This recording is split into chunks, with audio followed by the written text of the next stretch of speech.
Good evening and welcome to Pressing Issues. Today is Sunday, March 14th, 2021.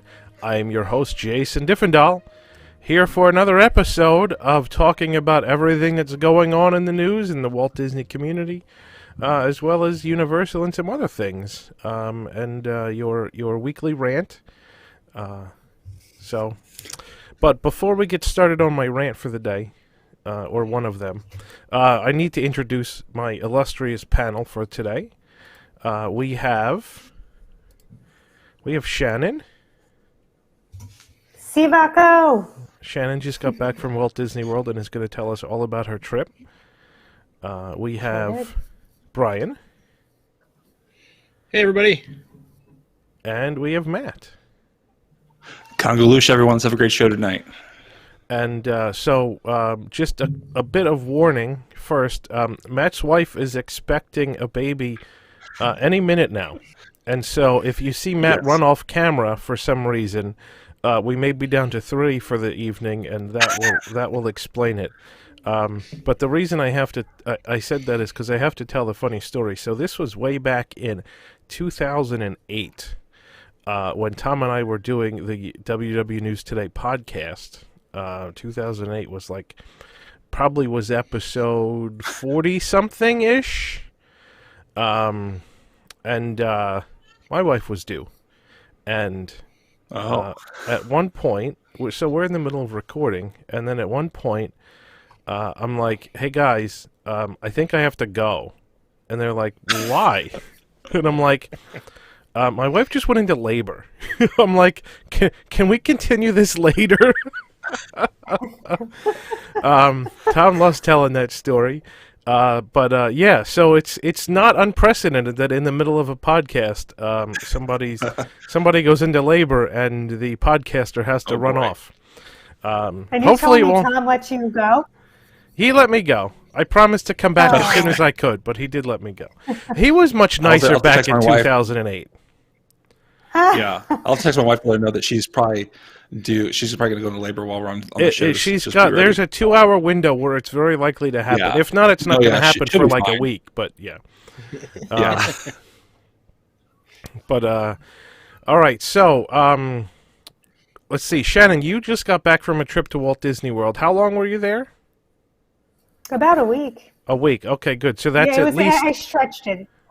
Long weekend. That's all right. So that's a week is good for at least 3 rants, and 5 complaints and 7 funny stories.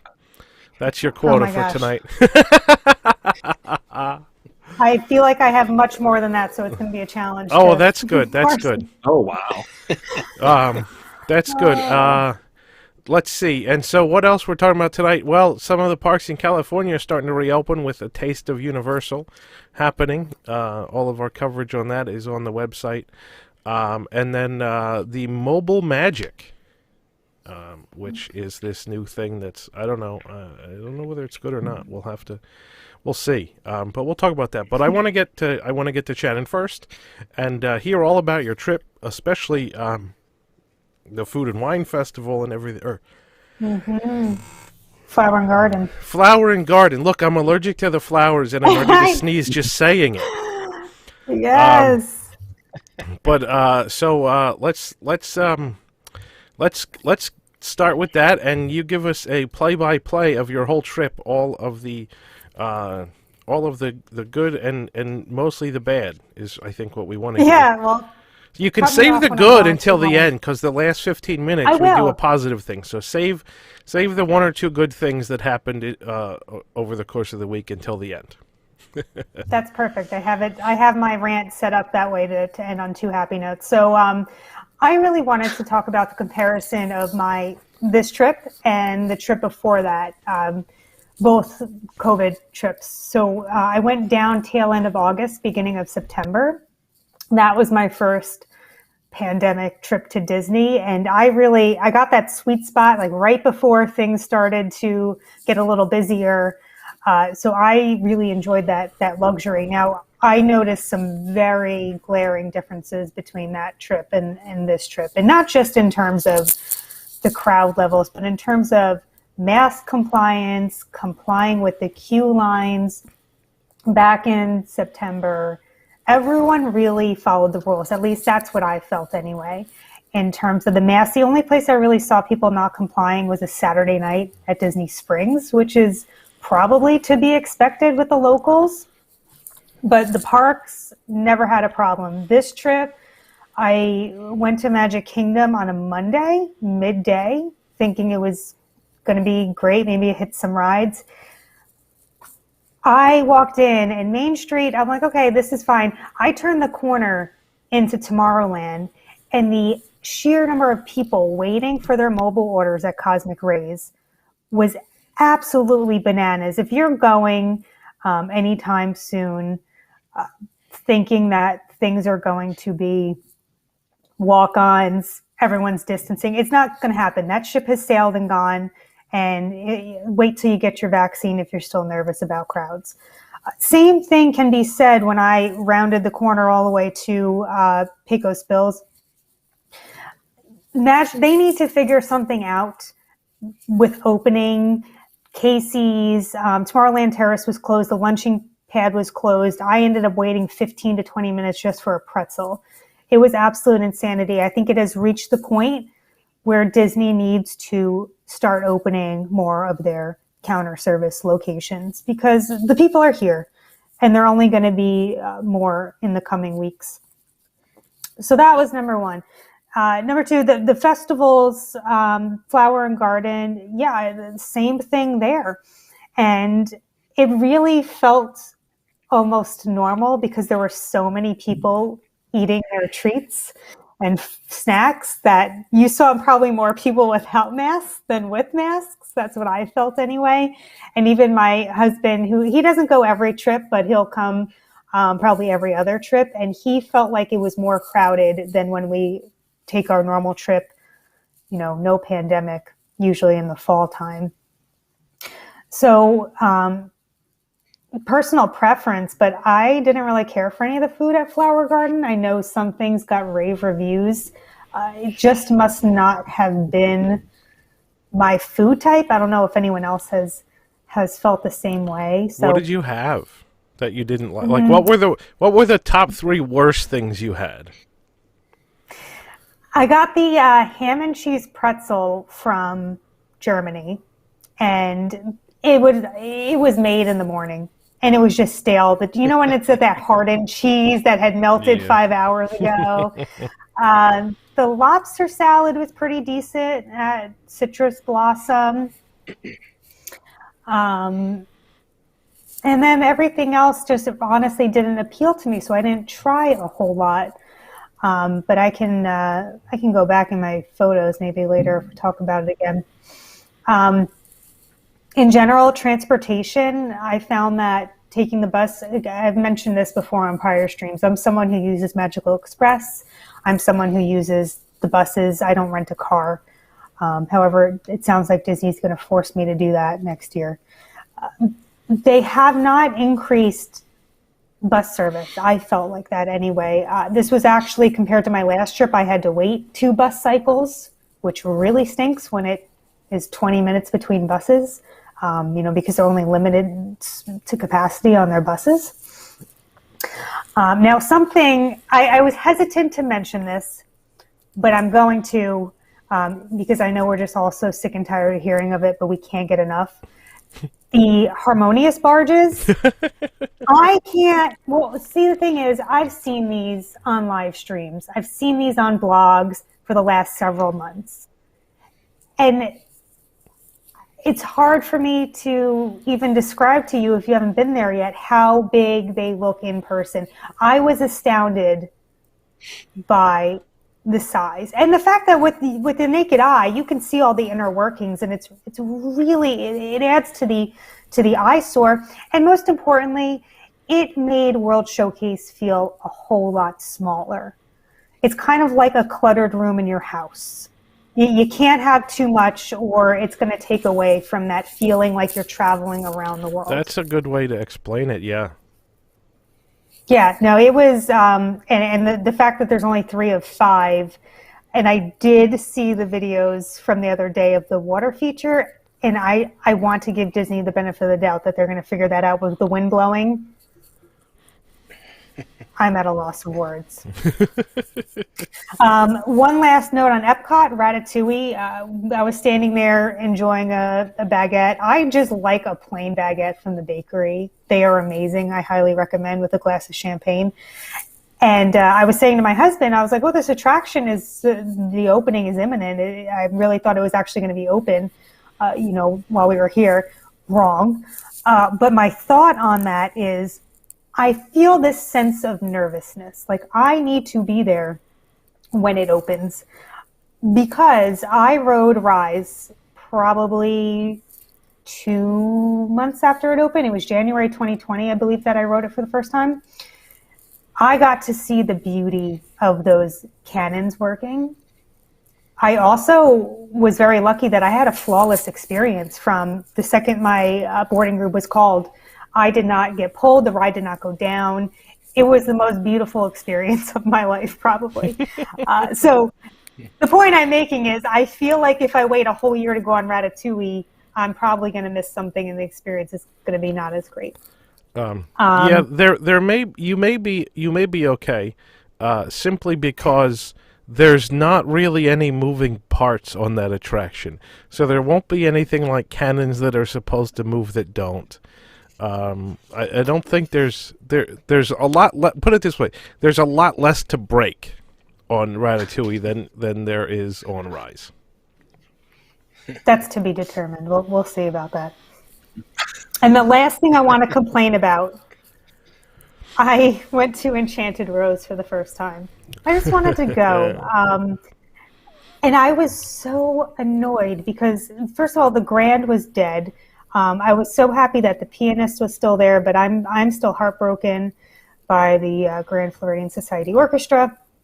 And I actually double-checked my phone because Grand Floridian is open for everyone, correct? Not just DVC? Yes. Yeah, okay. It was dead. There was nobody in that lobby, and it was only, 6 o'clock. Everyone was in the Enchanted Rose. I wanted to sit in the bar area, but all the tables were full. So I was like, okay. So I wanted to go in that room that actually has the Beauty and the Beast decor, that really beautiful room. It was closed. So I got shoved into this dark green room with a forest wallpaper, drinking my espresso martini, which was delicious, but I was very bitter about that. Now I'll end on my two positive notes. Number one, I am very happy. Yacht Club actually honored not one but two of my room requests. I don't know if you've stayed at Yacht Club recently, any of you guys, but the last few times I've stayed and there's a connecting door, it's as if the people are in the room with you. You can hear everything that you're saying. It's really horrendous ever since they renovated those rooms a few years ago. So they gave me a non-connecting room, which was great, and a king bed, which are far and few between at Yacht Club. So really appreciated that, number one. Number two, a California grill. So I went for my birthday. Best birthday ever, my 30th. And the free dessert was funfetti cake. And let me tell you, it was some of the most delicious funfetti cake. And the reason why this is a big deal is because a few years ago, I went. It was another special occasion. I actually believe it was the day after we got married down there. And they gave us a free dessert, and it was like crystallized ginger. It was horrendous. I can't even believe that a chef would put that out. But anyway, free dessert, California Grill, funfetti cake. Go get yourself a special occasion. And that's all I have for now. Thank you for letting me rant.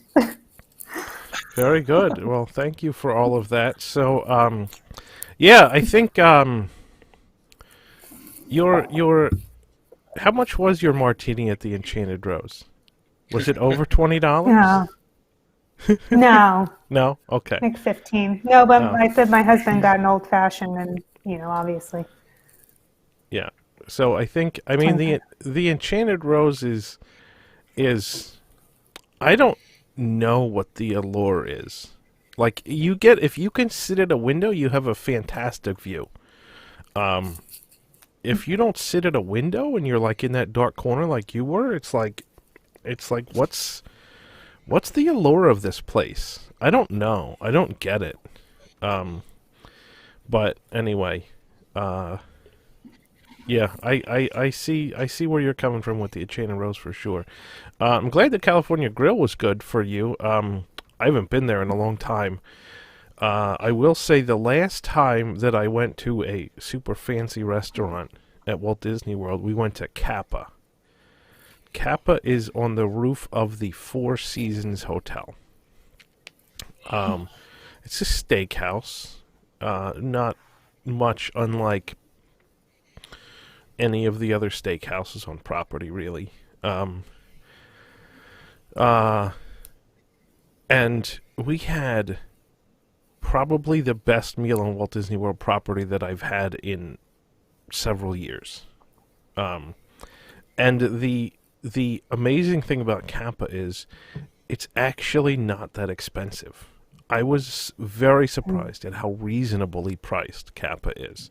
And so, for example, last year, 2 years ago, I don't even know when it was, before the pandemic, I went to Flying Fish. And Flying Fish had a 36 or 32 or 36 ounce bone-in tomahawk, which has the bone that's like this big, right? And so it's designed for two people. And at Flying Fish, it's $150. But it is by far the best steak I've ever had. And at Flying Fish, you have to get sides or a la carte. But if you're going to Flying Fish, you're going to expect to pay $75 a person or more for your meal. So that's not unreasonable for a spectacular steak. We go to Kappa, and they have a 32-ounce tomahawk on the menu, and I want to say it was $89. And it was absolutely just as good as Flying Fish. I don't want to say it was better because it's been a little too long since I've been to Flying Fish, but the Flying Fish one was so good that I went to Flying Fish again a second time within a week. I was there for a week, and I went twice because the tomahawk was so good. Kappa's tomahawk was like $60 cheaper, and it was just as good. So I kind of was upset that Flying Fish hasn't reopened yet, but now I'm super satisfied that Kappa has the tomahawk, and I don't really need to go back to Flying Fish. I mean, I would, but everything at Kappa was spectacular. The service was amazing, as you might expect from a Four Seasons. They have the other thing that really struck me as pretty cool was they have a temperature check as you enter the lobby of the hotel. Mm-hmm. So not only at the restaurants like at Disney, they have a temperature check when you enter the hotel, which Universal had. I don't know if Universal still does, because I haven't been at a Universal hotel in a while. But Universal had temperature checks at the entrance to their hotels too. So Disney only has them at the entrance to the restaurants. Four Seasons has a temperature check at the entrance to the hotel, and it's not a temperature scan of your forehead. It's a thermal imaging camera. So you just have to walk through these ropes. You walk through the stanchions past the camera, and it does a thermal imaging of your body, and that's all you need to do. Which I thought was really nice, really cool. Somebody's not in your face with a little temperature gun, pointed at your forehead. So I, for sure, my experience at the Four Seasons was phenomenal. I would totally stay there if it wasn't like $600 a night. But if you're paying $600 a night to stay at the Contemporary, I would certainly highly recommend you give a shot to the Four Seasons, because it is, in all ways, shapes, and forms, superior to the Contemporary or even the Grand Floridian. In terms of the restaurants and the service and the staff. I can't say anything about the rooms, but everything else was spectacular. So, that was actually a contender. Eric Morton had recommended it. But I'm not surprised. Yeah, but maybe in the future when I have easier access to get there. Yeah, that's the only problem with Kappa is you really can't get there with Disney transportation. You could certainly do an Uber or something like that, but yeah, it's it was. I would definitely go back to Kappa, for sure. So, let's see, and yeah, I haven't tried any of the Flower and Garden food, but I know there have been mixed reviews about a lot of things. Last week, Desi was on here and had the what did she have, the some kind of sliders at the World Show place, and said they made her sick. I know that people in our group that went the first day and did all the live streaming and stuff had the whatever it was, the meatless poutine something, the like the meatless sausage poutine, and they thought that made them sick. So I think, to be completely honest, as the crowds come back, I see Disney getting back to their sort of old ways of serving like inferior, not freshly prepared food. You're right. Right?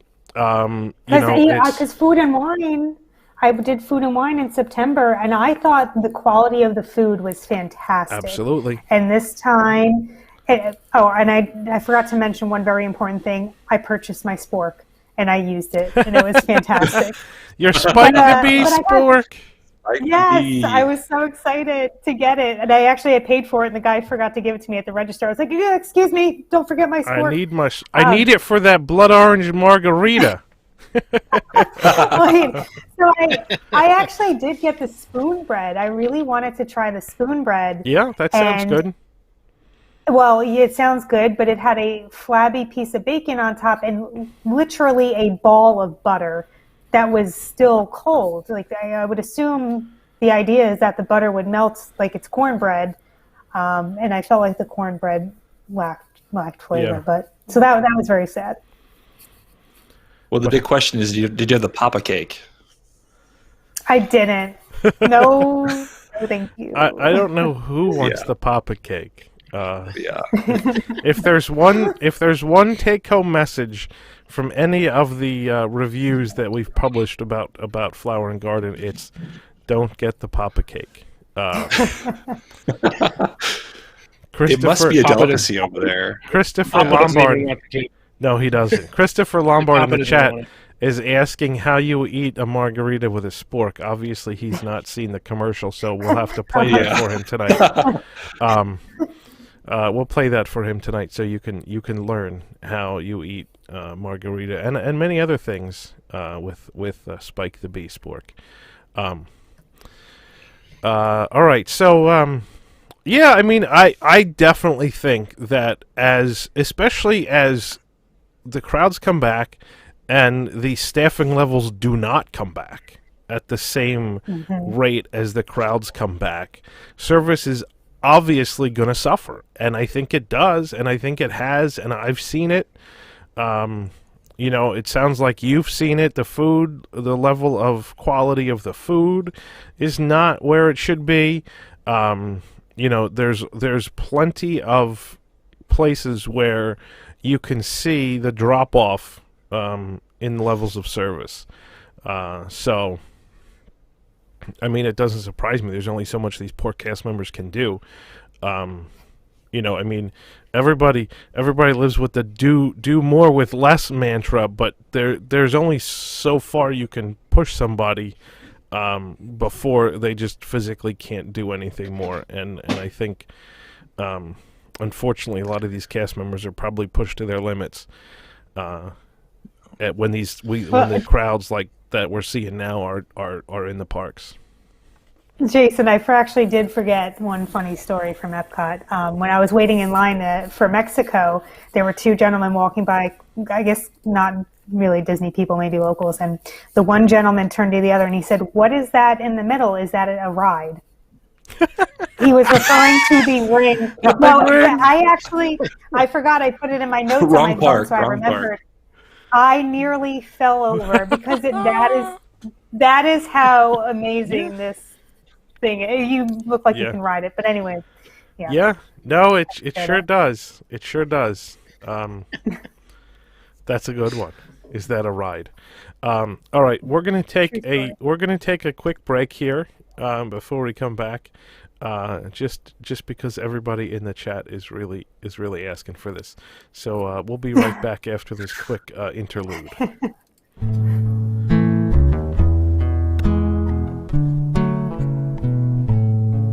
When I find myself at Flower and Garden, looking for some food to eat, I gotta get a Spork with Spike the Bee. 58 pallets of unsold units standing right in front of me. Here for his 5th straight festival, Spike the Bee. Spike the Bee, Spike the Bee, Spike the Bee, Spike the Bee. Perfect for any food type, Spike the Bee. And while it's good for soup and chili, he's also perfect for poutine and Tupelo honey spoon bread, Spike the Bee. Plastic forks and spoons are wasteful, and they can't ever hope to be that versatile festival flatware, Spike the Bee. Spike the Bee, Spike the Bee, Spike the Bee, yeah, Spike the Bee. For blood orange margaritas, Spike the Bee. How do you eat that with a spork? Spike the Bee, Spike the Bee, Spike the Bee, yeah, Spike the Bee. Disney hopes you'll finally purchase Spike the Bee.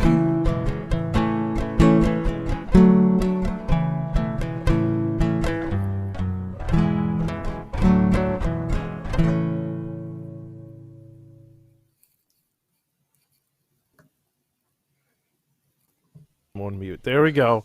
There's your Spike the Bee commercial for this evening. Charlene in the chat wants to know what is the price of Spike the Bee. I think he's $3. Somewhere between $2 and $3. It's pretty cheap. They might have reduced it now that they're trying to get rid of 52 pallets of them. But yeah, it's somewhere between $2 and $3. It's pretty cheap, and they have them at all the booths. I think Soon coming Galaxy's Edge. So there we go with Spike the Bee. I love that Tom volunteered his merch storage at the end of that commercial. Let Eric shoot back there.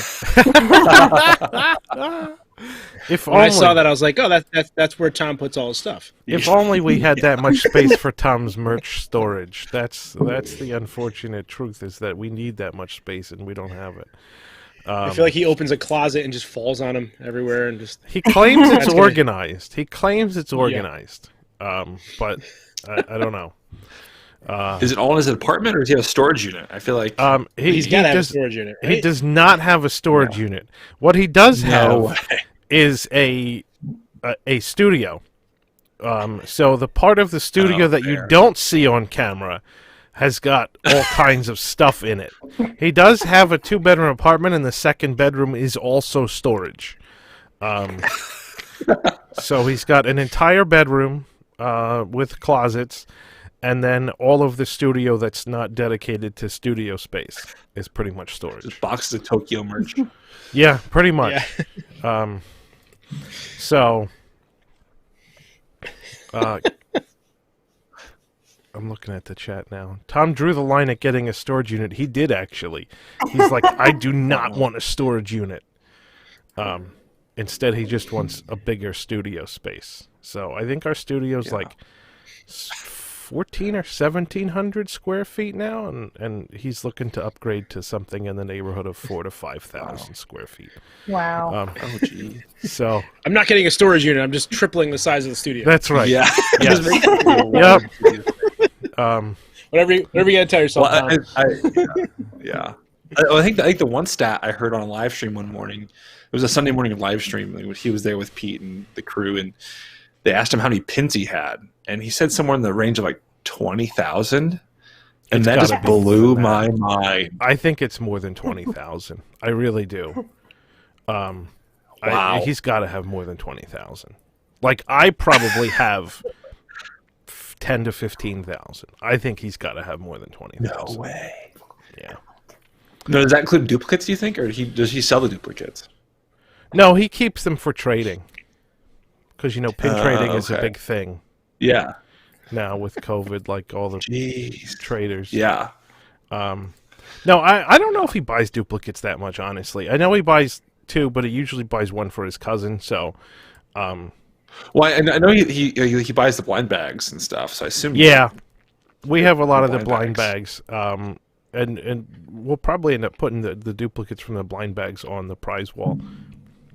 Oh, okay. For WIGS. I have a big box of pins from my blind bag duplicates that we got to put up there too. So yeah, I mean it's at least good that when we get duplicates we have a way to get rid of them. Yeah. I feel like the studio needs to become like half studio, half like museum at this point. Well, that's kind of what it was supposed to be. But the Okay. museum, and there were like glass cabinets and things that people that would come in for the shows before the pandemic would be able to look at and stuff. Oh, yeah. And there was a nice display, like Haunted Mansion is in one cabinet, and Yeah, I remember Alien that. Encounter in one cabinet. But now that whole space is just kind of full of stuff. It's no longer a display Gotcha. area. But yeah, hopefully we'll get a new space sometime soon, within the next couple of months. I hope. That'd be great. Yeah, no, it would be awesome. We need it for sure. But all right, No let's fire see. alarms. No more fire alarms. No more people in the parking lot smoking certain things.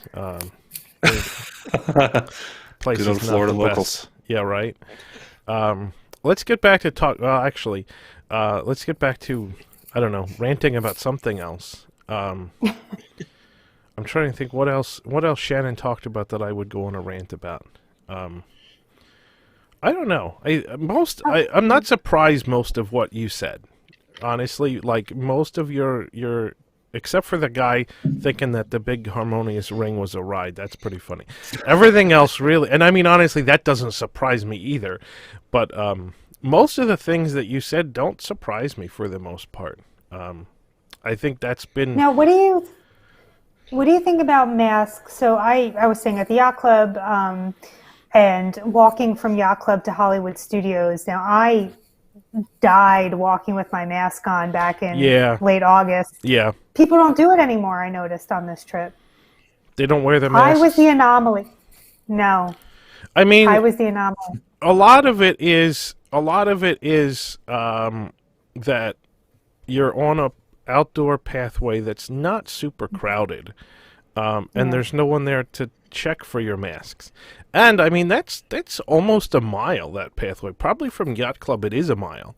I mean that's a pretty good hike. That's a decent hike for people. And so honestly, if as long as there's not a whole ton of people walking there, I can't blame people for taking their mask off while they're walking. Yeah, no, I don't agree with it at all. Like I'm just I don't like to break the rules. I'm afraid I'm going to get banned for life, so I wear my mask. Yeah. But I think it's No. absolutely ridiculous. And even when I went golfing, I went to Palm and Magnolia, and it's like a different world because you're actually interacting with cast members still there, and you don't have to wear your mask. No one has to wear a mask at the golf course.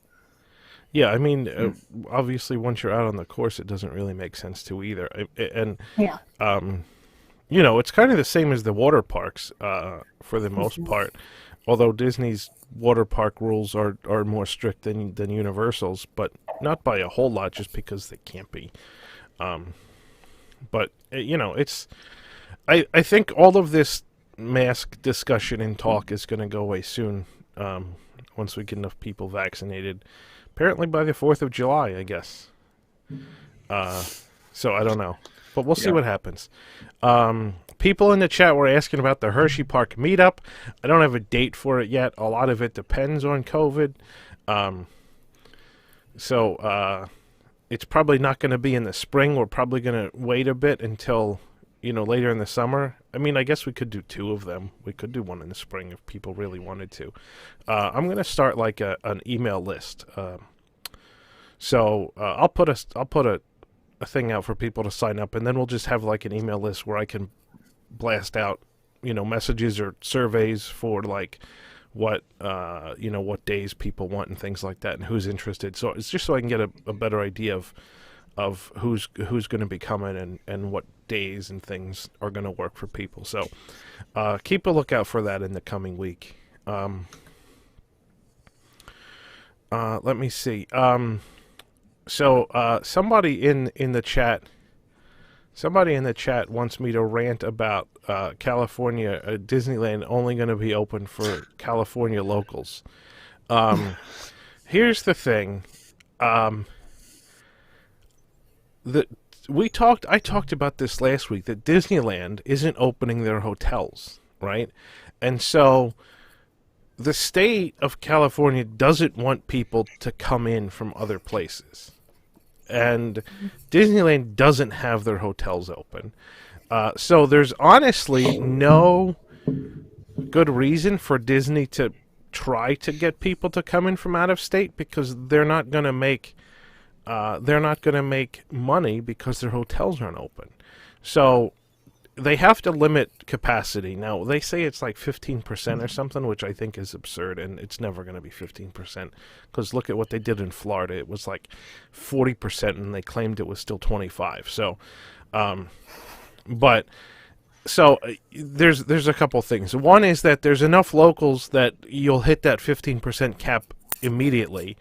2 is that the hotels of the Disneyland Resort are not open yet, and so that's going to be an issue because Disney's not going to make any money. So if the parks are full, Disney doesn't care whether they're locals or not. Honestly, it doesn't make any difference. So.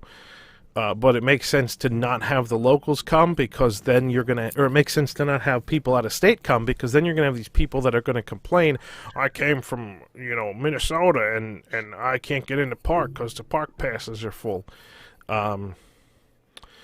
We actually got an email from somebody that said their brother-in-law was like on his way to Florida and didn't realize they needed park passes, and it's like spring break week, so there's no park passes available. No way. Not even for resort guests. So they're like staying at a Disney resort and can't get into the parks. So I mean, but that's exactly what's going to happen at Disneyland when it opens, right? That's exactly what's going to happen.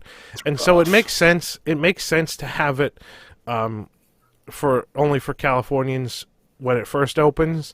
It's going to be interesting when the Grand Californian DVC opens on May 2nd, because they're going to have to open the parks for those DVC people that are staying at the Grand Californian, regardless if the parks are supposed to only be, Californians. They're going to let those in, I guarantee you, because those people that came and paid for a DVC are not going to go there and not want to go into the park. So even if the Californian only policy is still in place on May 2nd, I'm pretty sure that if you're in the Grand Californian DVC, you're going to be able to get in. And my guess is that the Grand Californian DVC is going to be like a test to see, getting the hotels back open, because that's what they did in Florida. They opened all the DVCs as kind of a test to get cast members back and start getting guests back and slowly increase capacity before they open more hotels. And I think that's exactly what they're doing in California.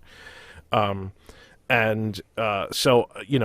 my guess is that when the other hotels at Disneyland, the Disneyland Hotel, the rest of the Grand Californian, and the Paradise Pier all reopen, that's when they're going to let people from out of state into the parks. Now, whether that's, end of May or end of July, I don't know. You never really know, but it's certainly going to be after May 2nd, so we got like 6 weeks yet to see how that goes and where things are in terms of COVID restrictions by May 2nd. Well, now, Jason, you've been a longer term DVC member. Now, like by technicality, if you own DVC at Grand California, you're technically a pseudo resident of California. You're not. Because I know if you own DVC in Florida, you're a pseudo Yeah, but you're not. Floridian. Yeah, but Well, you're yeah. not. Well, what I'm saying is, like, I think your theory is going the right direction because they're going to let DVC members in to Disneyland as long as they have the park pass because they're technically They're going to let a resident DVC of members. California. They're going to let DVC members into the parks simply because they can't have a Disneyland hotel open that's connected to a park and not Yeah. let people in it, right? Like that's No, I agree. That's if No, they do yeah. that, there's going to be all kinds of complaints if they do that. So, I mean, back in December, yeah. you know, like back in December when they first were going to open Grand Californian before they pulled the plug on it at the last minute, and forced me to cancel my flights. You know, we were at that point we were going there completely expecting that the parks were going to be closed. But if the parks are open, then people that are staying at a Disney hotel are going to absolutely be expecting to go into the parks. And obviously they'll need a park pass just like in Florida, but you know, they're absolutely going to be expecting to go to the parks. Yeah. No, and my point there was to say that I don't think Disneyland is going to need to change that narrative of only Californians until they open up non-connected hotels. And I would honestly say they still might say only Californians or people staying at a Disney hotel, right? I mean, that's True. sort of maybe phase 2 of the phased reopening is that they don't, you know, you have to have a Disney hotel reservation to get in the parks. Otherwise, you know, people staying at the Best Western across the street can't get in, obviously, unless they're California residents. But that's certainly a possibility too that I could see happening for sure. And they might need to do that until they go above 15% capacity, because at that level, I'm not sure the exact numbers, but they're going to be 15% those park passes are very going to low. fly anyway. They absolutely are. 15% is going to be very low, very very low. Yeah. Yeah, especially how fast the tickets for the Taste of California Adventure, whatever it's called. Though, I mean, people were waiting in the queues for hours for those tickets. Yeah, but and those flew tickets off, and didn't. They did put new dates up. They didn't. Yeah, I mean, they did put more dates up. They didn't totally sell out for about 8 hours, which surprised me honestly. Yeah. Well, I think part of that was the Disney infrastructure on the tech side. I don't think necessarily it was the tickets didn't sell out for 8 people, hours because people were in the waiting room for 7 exactly. hours, right? Yeah. That's what I'm saying. Like it was not. Yeah, it was. The quantity was going to be out the door. If Disney had their tech right, that window would have been much shorter. Could have gone much faster. I think it certainly could have. Yeah, I think it could have. You know, but with Universal again, so here's another example of Universal taking the lead with reopening in California now, just like they did in Florida last summer. You know, they're opening with their event before Disneyland is, and from everything that I've seen, it's going off really well. You know, the crowd control is done very well, and it looks like there's not a big issue with anything, crowds or anything else like that. I mean, Knott's has been doing their little food events for a while now too. It's certainly obvious now. I mean, I think Disney has been saying all along, you know, we could do this safely, and it wasn't until now that the parks in California have had a chance to prove that. But from everything I've seen, it looks like they're doing exactly that.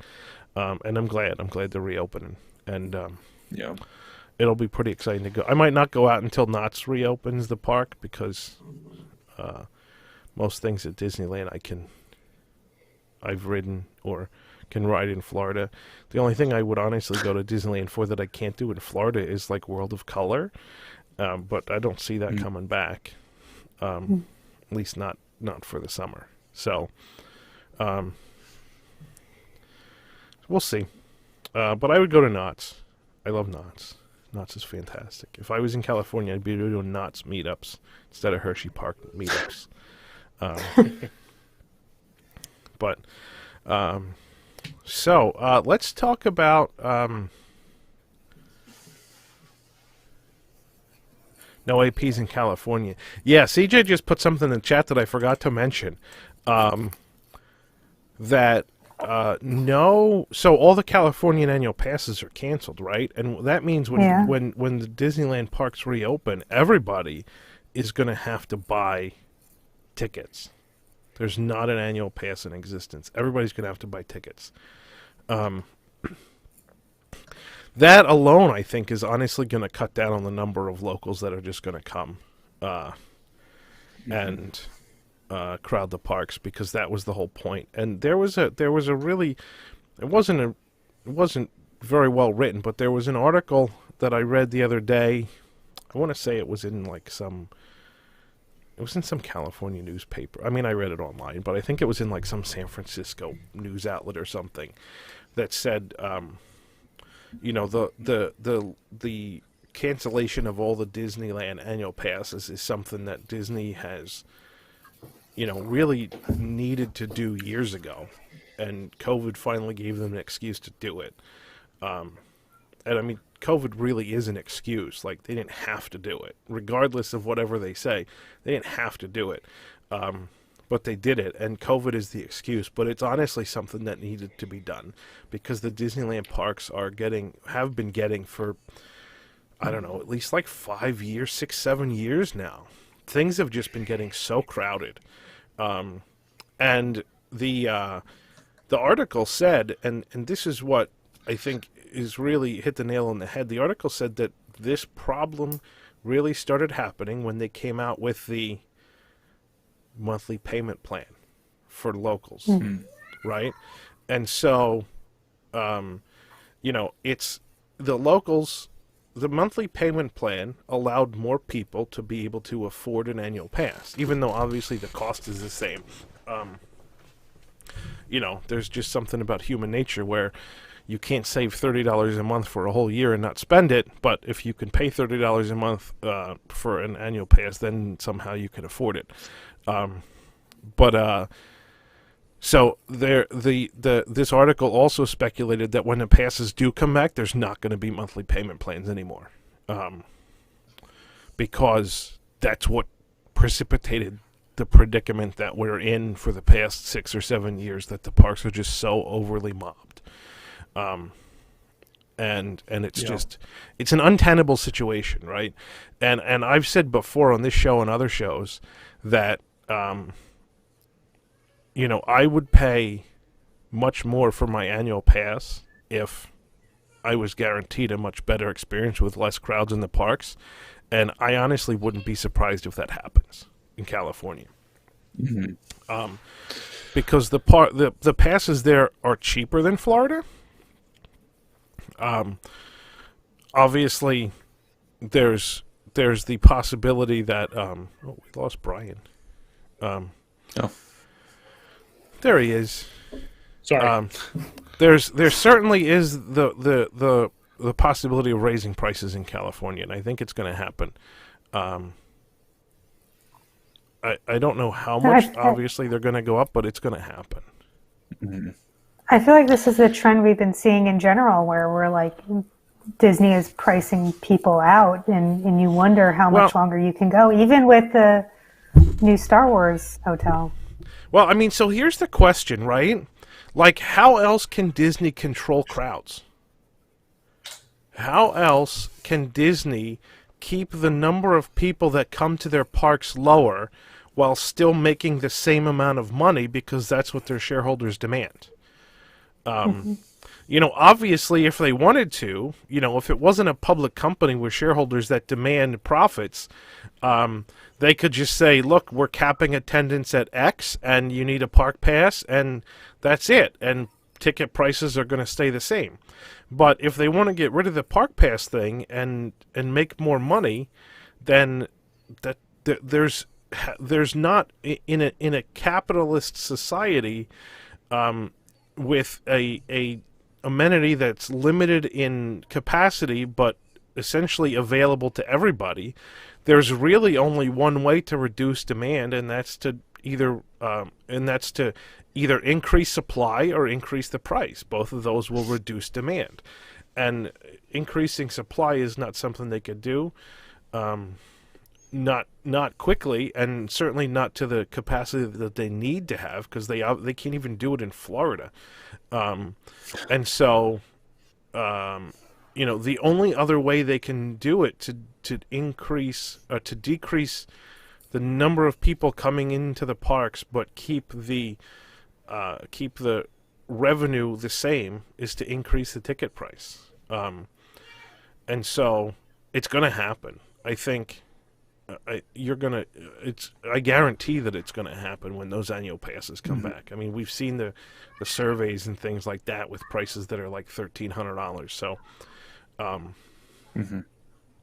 it's going to happen. No, and yeah, and I think we are going to see prices increase significantly, just because there's so many more locals than Disney World. That's just the game down there. There's so many more, or over there. There's so many more locals that are there every week after work every day, and obviously you want to be able to make it worth the money to have an annual pass. But the amount that you're getting per visit that price is cheap. It's dirt cheap. People can do it for. If they put it in that perspective, they can go there every day for $900. I'm not sure what the actual price was prior to it going away, but you portion that out for, let's say 100 times in a year, you're paying $10 a trip. That's insane, right? And I think what we'll see for the locals, I think obviously the base annual pass will go up, but I think if Disney wants to offer that monthly payment plan, they need to treat it more like financing a car or a loan, in a way where if you want to go month to month in the rental world, then you have to pay additional fees on top of that to go month to month. Right. Yeah. And I think they don't want to definitely price all their locals out, but they definitely want to price out certain locals. Or if you want that month to month, you have to pay that premium. Yeah, certainly. I think certainly having a service fee for the monthly payments is a good idea. I also think that they also talked about having passes that were limited, not in blackout dates, but limited in terms of like how many days you could use them in a given month or the year or whatever. And that makes some kind of sense, because if you think about it, right, like a park ticket is more than $100 for a day. If you buy a 5-day park ticket, it still works out to like $60 or $70 a day. And so if you're going to have a pass that's $400, that's the same price as a 5-day park pass, then maybe you should only get 6 or 7 days worth of admission out of that pass, right? It's honestly just like going back to the non-expiring multi-day tickets that they had in Florida, right? Like back in when they still had these multi-day tickets, you could buy a 10-day non-expiring ticket for like $600 or $700. But I mean, that's back when the park admission was like probably $80.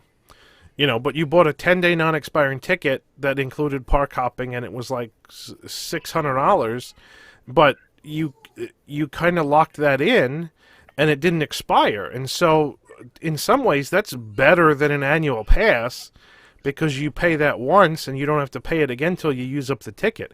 And so it looks like they may be going to some sort of hybrid concept where you can buy an annual pass that's good for a year, but in reality, it's not an annual pass. It's more like a 10 or 15 or 20-day ticket that expires 1 year from the date of purchase. That's really what it is. It's not an annual pass. And if you make that ticket, right, so like if a day ticket is $100 and you can get it down to like $60 if you buy a 5-day ticket, then you price that 15 or 20-day ticket at $50 or maybe even $40 a day. A 15-day ticket at $50 a day is $750. That's on par with an annual pass, some of the levels.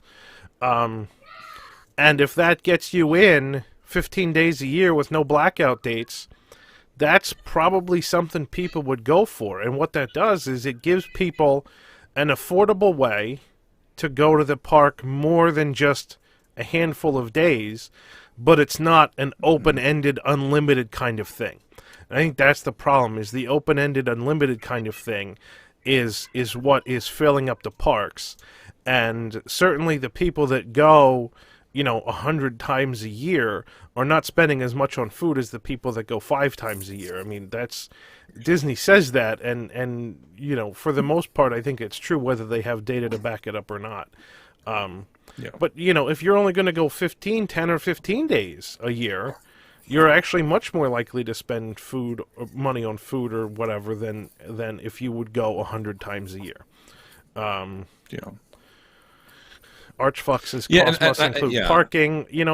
Parking is really parking is kind of the wild card in all of this, because some of their passes include it and some don't, and I think it's actually kind of absurd not to include parking in a price of a pass. But I guess if people are going to take public transportation, then they don't need to pay for parking. So and I think we'll still see this, like, in my mind, like a platinum pass where it's going to be $2,500, $3,000 to have. They very well might still have. They still need to have that, I think, because there's people that will pay it.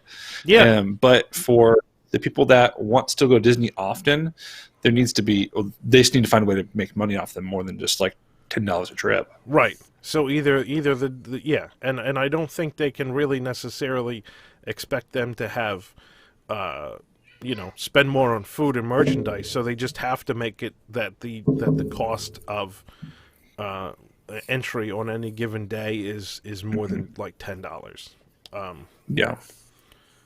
Now, Jason, what do you think about Universal?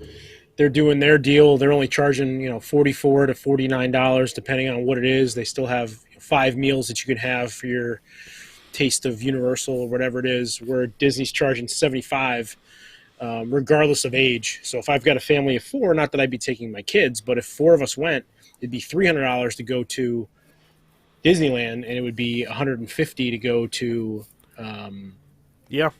Universal. So is it Universal's play? Because Universal can't be making a whole ton of money off of this. Are they trying to chop into that AP kind of people that are upset and kind of angry and go, hey, for $50 I can go down the street to Universal and eat and still get 5 meals, and that's not a bad day. Even if I'm going out with just 2 adults, you're spending $100 to get through the door. You're going to eat 5 things each. If you indulge in a little bit of adult beverages, you're still probably walking out of there for under $200. Yep. I wonder if they're making that play. Otherwise, why wouldn't you charge $50? Like, why do the $49? Like, are you trying to build that goodwill with those annual pass holders, where you're trying to say, hey, like, we're over here if you ever want to stop on by?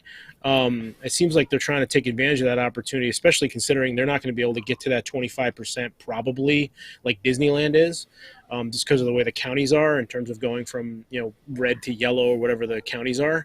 So I wonder if it's a long-term play for them, where they say, hey, we're going to try to capitalize on the anger, people that are pissed off that have been annual pass holders for 30 years that are angry that they're now legacy pass holders. And I just wonder if that's a maybe I'm just giving them too much credit, but it wouldn't surprise me if that's the play, So we went through the same discussion when Universal opened before Disney last summer. And everything that Universal has, and I'm talking about Florida, everything that Universal has done in Florida has followed that playbook. Right, they opened before Disney. They had annual pass deals where you could get 15 months for the price of 12. Then they came out with their Mardi Gras food and wine festival that's superior to anything I've ever had at EPCOT. They've got their tasting pass that's like ends up being $4 a taste for all of their booths. Some things are which are like normally priced at $12 to $14.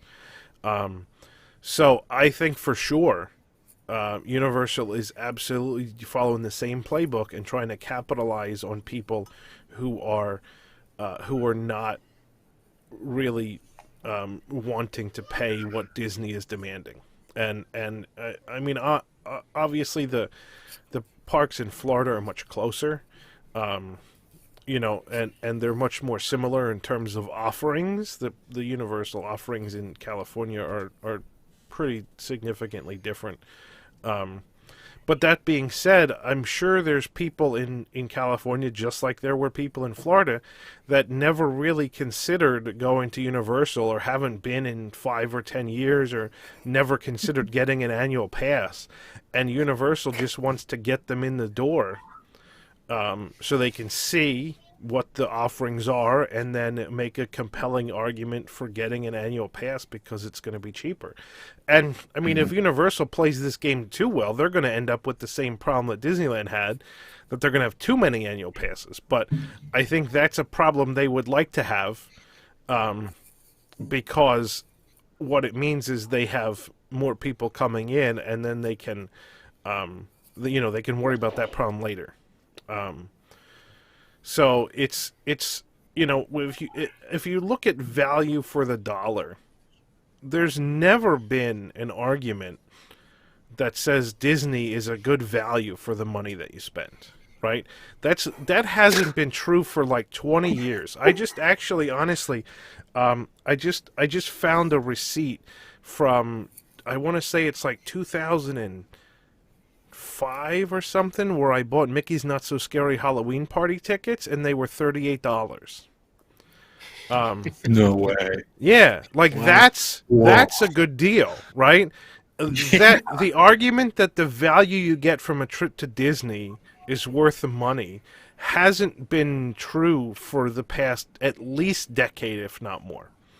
And so I think Universal is trying to show people that there is absolutely better value for the money at Universal than at Disney. And that is absolutely happening in Florida. I guarantee that there's people in Florida that are going to Universal more often than they used to, because Universal's putting on a compelling product at a compelling price point that's just not it's a very different value proposition than what Disney is offering. I mean, how are you charging $75 for a 3-year-old? I mean, that's just how is that? How is grab. And I get it. I'm not saying there's a lot of 3-year-olds that are going to be going to this, but you're not even attempting, like, you've had all this goodwill and you're burning bridges and pissing people off. Disney has been burning goodwill basically since I don't know, 5 years into Bob Iger's tenure here, right? Like, there was a lot of goodwill when Iger took over, and Iger slowly but surely, just tossed it to the wind, year after year. He tossed it to the wind. And, every time something happened, like Disney hotels charge for parking, it's a money grab. It's clearly a money grab. There's no other way to explain it that it's a money grab. When that kind of stuff started happening, it's clear that Disney just doesn't care about the amount of goodwill that they've built up. And they're willing to just piss it away. And that's what they're doing.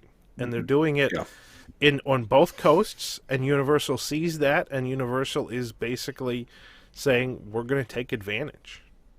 We're going to build up our own goodwill because Disney obviously doesn't care. And you wonder how much of an impact Nintendo World's going to have. Nintendo World is going to, all of a sudden, you're going to have a bunch of little kids that say, "Yeah, I want to go to that." Yeah, and now absolutely. If you're taking me off property, Yep. I mean, I do too. Yeah, and they're going to have all the kinks worked out. They're going to have all the things that they want to tweak and change, because that's what they do. Yep. And you're going to have a situation where people aren't going to care, because, again, to your point, Jason, if I'm only spending $150 for 4 of us to go, my level of expectation versus $150 and $300 are night and day. Right. And that's it. It's like, oh yeah, it was only $150, but we walked out of there for $250, and we had to get an Uber to get back to our hotel because we had such a great time. Like, I don't think that people are really, the people that are in charge are so worried about the near term and the near term and the near term. And the problem is there's nobody that's there long term that's looking at, okay, what are we looking at in 10 years and 15 years and 20 years? Like we talked about the DVC stuff. Why would you ever get into DVC? We just go resale. Well, there's so many resale points out there at such a cheap level. We stay at deluxe resorts for the price of values. We do it nonstop because people just want to try to pay their maintenance fees, and it's crazy. They just want to cover their costs, and it allows us, a family like ours that would never be able to stay at a deluxe to stay on a monorail resort, because why would we stay at a value resort? We'd be foolish not to at that point, Absolutely. So. And the price of the value resorts nowadays is like absurdity. It's ridiculous. Oh gosh. Yeah. But yeah, you brought up Super Nintendo World, and that's a great point, because that's going to open in California soon, right? And so it might also be the idea of Universal in California to say, all right, this new land is opening, and people are going to want to come. Let's get them roped in. Let's get them to buy that annual pass. That's not going to happen in Florida for a number of years yet. So, but it's imminent in California, and that's another thing that I think, Universal has up their sleeve that Disney has nothing at all to play against that. Ratatouille. And no. Ratatouille's not going to do it. Well, I mean, in California, all you've got is Runaway Railway that's going to open at Disneyland, right? And I mean, enough people have been to Florida that Runaway Railway is probably going to keep more people away from Disneyland than draw into Disneyland. Right? Because the smart ones are going to say, this ride sucks, and it's just going to make the whole place crowded. I'm not even going to go. But so but in California, that's the only thing that Disney has. I mean, you're going to think about it. Super Nintendo World is going to open, and the only thing Disneyland is going to open opposite that is Runaway Railway. That's got to be. I mean, that's like that's the exact opposite of like what Disney and Universal were 20 years ago. When you think about it, like that's. Universal, like 20 years ago, 20 years ago, Islands of Adventure just opened. Let's say 15 years ago, like 2004, 2005, you had Soarin' open, you had Expedition Everest open, Disney had a lot of stuff opening. And what did Universal have? They had, like, Transformers. Like a screen-based attraction that nobody wanted. And the fact that it's exactly flip-flop now in California, and that Disney has a screen-based attraction that no one wants, and Universal has a whole other land based on Super Nintendo is it just shows you how far the upper levels of Disney management have strayed from what their core, winning formula had been for the past 50 years. It's just they're totally in the wrong direction. Yeah. I'm not even sure that Guardians and Ratatouille are even going to do it, because I was at EPCOT, and it was so sad to see Test Track. My husband and I waited in line for like 10 minutes, and we're like, I've never seen the line. It actually wrapped to another whole backstage area to the left, which I've never seen before. But it was pathetic in a way, because people don't have anything else to do. And I think to myself, will Guardians and Ratatouille help that? No, this is why we need to stretch Flower and Garden from March 3rd or March 4th to the end of July, because that's so you look at Ratatouille is going to be more underwhelming than Runaway Railway, right? And a lot of people like Runaway Railway. Even people that like Runaway Railway aren't going to like Ratatouille, because it's honestly a cheaper and worse sort of ride that's very similar, but just not as good. And Guardians is going to be it's going to be like Mission Space. So Mission Space was like, oh, everybody's going to want to come ride this. It's the greatest new thing. And then people went on and like half of them got sick and never rode it again. I think Guardians is going to do that. And so again, Yeah, probably. so again, you have what is, you have Super Mario World's not going to open in Florida for a long time, but you've got Disney has got Ratatouille, and then they've got Guardians, and then they've got Tron.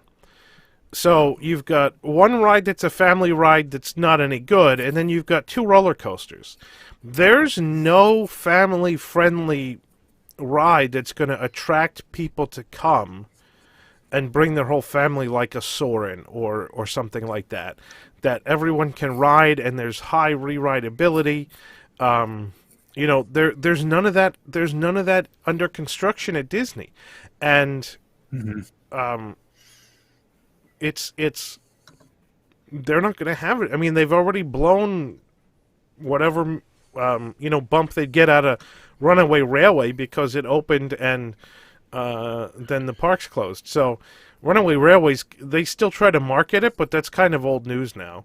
And yeah, Guardians is going to be popular, but it's not going to be popular with the family crowd. It's going to be popular with the teens and young adults, and it's going to be another Mission Space. Honestly, it's going to be. It's maybe a little better than Mission Space because it's a roller coaster and people like roller coasters, but it's not going to do. It's not going to do for EPCOT what Soarin' did. It's going to be much more aligned to do for EPCOT what Mission Space did. It's not going to do what Frozen did. I think I have higher expectations. I think it will be great and mind blowing. But like you guys have already said, I am already at the point where I'm not sure how much more of Expedition Everest I can take the older I get. And I feel like Guardians may be a one and done. I think Guardians is going to be more tolerable than Everest. Like I pretty much can't take Everest at all. Like I haven't been on that ride in probably 2.5 years. I think Guardians is going to be not as intense of an experience. Now, Tron, on the other hand, that's pretty intense. Tron doesn't even... I mean, none of them go upside down, right? But Everest is pretty intense, especially with the backwards portion. Guardians, I think, is going to have more things to look at because that's kind of how it's designed. So there's going to be plenty of places where you're going to go slow and the cars are going to rotate so you can look at things interspersed with the roller coaster stuff. And Tron is, Tron is kind of a wild card because some people are going to love it and some people are going to hate it. And how that plays out is kind of hard to predict. The closest thing to Tron is Hagrid's, but even then, Tron is different enough from Hagrid's that there's going to be different people that like it more or less than Hagrid's. And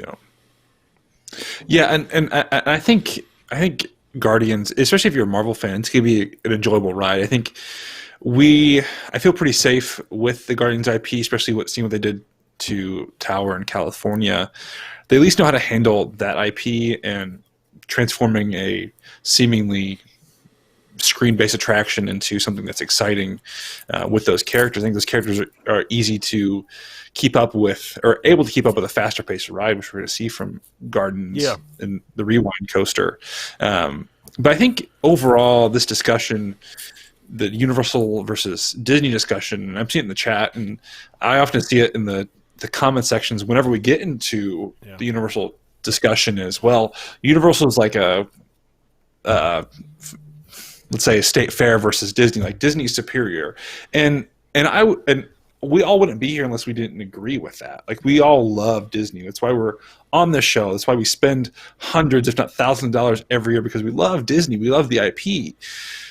But the thing that I'm seeing, and I think, yes, Universal isn't at this place that Disney is. Disney's superior, all-encompassing. Hotels are better. The experience is generally better at this point. I don't even know if the hotels are better, to be honest. But okay, go ahead. Really? Yeah, what what I'm saying is I think Universal's playing the long game at this point, where I was thinking about this before the show because I figured Universal would come up and we'd have this discussion, is that Disney was, if we think, when I think about in let's say steakhouses. So let's say Disney was the first ever steakhouse, the best ever steakhouse. They served Wagyu, the most like highest grade prime. They used truffles and things like that, like to merely amp up the experience. And then this other restaurant, this other steakhouse came in and was serving very low quality meat. Let's things call like it that. Ponderosa. Yeah, let's say Ruth's Chris versus Ponderosa, but now Ponderosa saying, "Hey, I want to be close to what Ruth Chris is doing," and they start bringing better meat. But at the same time, this Ruth's Chris is no longer using truffle; they're using truffle oil, something a little more inferior, where they're bringing those more screen-based rides and not doing what they always been known for, of really beautiful animatronics, really great storytelling in the rides. They're really relying on some techniques that Ponderosa had pioneered in a certain degree of really making screen-based attractions really popular, or at least being that being their bread and butter. I think we all still think, I still think that Disney is better, and at least I'm going to argue for that at this point. But I think in the long term, like you said, Disney executives are totally just throwing away an opportunity to really cultivate that nostalgia. And I think they are living on nostalgia right now, and they're not really living on developing quality experiences, where Universal wants to take over Big Brother. The whole point of business is to take out the competition. And obviously Disney is a behemoth in the parks realm. But if you look internally, you see that other companies are doing better with OLC. Like, I think that if Disney wants a long-term success in the parks industry, they need to either just totally divert all creative and the business side of the parks to OLC, or maybe bring them in even closer to the parks domestically or stateside, because Universal's playing the long game, and I think we're going to see a dramatic shift. I think part of the reason for their price decreases, at least compared to what Disney's doing, is they're trying to bring more people in. All of us are here. We love Disney because we had those experiences as young people. We had those experiences as kids.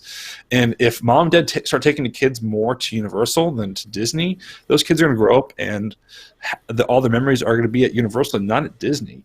And Universal has some exciting IPs. Harry Potter is one of those IPs I think it will last a lifetime or last generations, same as Star Wars and same as some of the IPs that Disney has. And same thing with Nintendo. Like, obviously, some of the rides at Super Nintendo World are disappointing, but I think they're going to work out the kinks coming here stateside to make, especially at least the Mario Kart attraction a little more exciting than what we've seen so far. But I think Universal's playing the long game, and at least when I have these discussions, I'm not talking about Universal right now. I don't think Universal is better than Disney by at least attraction-wise right now. But I think if they keep playing this long game, what we're seeing between, if we look at Tron and Velocicoaster, Tron, in my opinion, isn't very much of a themed roller coaster. All it is some blue lights and you're in a themed car. But you see what they're doing with Velocicoaster. The whole area is themed up to the wazoo. They're really kind of upgrading and adding to that, I guess now, Jurassic World aesthetic. You feel like you're surrounded by what we're seeing with the audio outside of the walls, outside of the attraction, that you hear the raptors screeching inside. I don't think there's much theming in the Tron roller coaster at all, and they're developing a really nice themed roller coaster. Again, it's just a roller coaster, but at least there's theming, and you feel like you're stepping into a new world. Where Tron, it seems boring to me. Everything I've seen from Tron, I haven't ridden it yet. I know, Jason, you've been there and ridden it a few times, but it seems like a boring roller coaster other than the novelty of being on a bike. But yet again, we've already seen that with Hagrid's. So I think Universal's been, like I said, the game here. That actually reminds me of a meme I saw on the internet recently. It was really funny. And you know, the thing that's going around right now is March 2020 versus March 2021. And the March 2020 was Space Mountain and Everest as show buildings. And then it showed Tron and Guardians, and my heart broke into a million pieces because it's so true and sad. It is. It absolutely is. Yeah. Just to comment on what you said, Matt, a little bit. So Tron in Florida is going to suffer from being wedged into a place that wasn't designed for it. In California or in Shanghai, Tron is the anchor of an entire land that was designed around Tron. It's visually stunning. There's not much to the land. I mean, there's a restaurant and another ride, but it's visually stunning when you enter and see the entire land, you know, lit up and looking like a cohesive whole. Tron in Florida is not going to have that, and in fact, it's going to be so hidden in the back of Tomorrowland that I don't think any view of Tron in Florida is going to be as sort of majestic as it is in Shanghai. You know, the culture is pretty much going to be identical, but Shanghai has an amazing, you know, approach to it with the canopy and everything else, and you're just not going to get that in Florida because of where it's shoved in the back. You'll get a little bit of it when you get past Space Mountain and actually sort of get to the entrance of Tron, but in Shanghai you get the whole visual from a distance. And think about it like, you know, you enter World Showcase and you have this big wide vista of World Showcase. That's Shanghai. And then in Florida, you enter World Showcase, but you can't see anything because there's this big junk in the way. And it's only when you get in front of the pavilion that you can see the country, and that's going to be what Tron is in Florida. And so that's not even talking about the ride itself. The ride itself I like it better than Hagrid's, honestly. I mean, Hagrid's has some interesting, you know, things that are novel. Like the sidecar is kind of novel. The motorbike is kind of novel. The motorbike on Tron is more fun because you're really hunched over on a cycle as opposed to you know, sort of sitting upright on a motorcycle. So I think the ride vehicle in Tron is more fun. It makes the experience more fun. It doesn't have anything like you know, stops or backwards or whatever that Hagrid's has. But I don't know that it needs that either, honestly. It's a fun ride. It's not anything more than a fun ride. But it is fun. But you lose out on the visually stunning aspect of it because you're not going to see it from a distance in Florida. So that's the problem that Tron's going to have in Florida. That, you know, it's a fun ride, but you don't get the visuals that you get in Shanghai. Yeah, but also again, while on the ride though, compare Hagrid's to Tron, all you see is screens. Yeah, I mean, am I wrong? You're not. I mean, you're outdoors a lot, so you honestly see a lot of the outdoors, which you do on Hagrid's too. I mean, Hagrid's has two animatronics. They're not great animatronics. They're kind of funny animatronics more than anything else.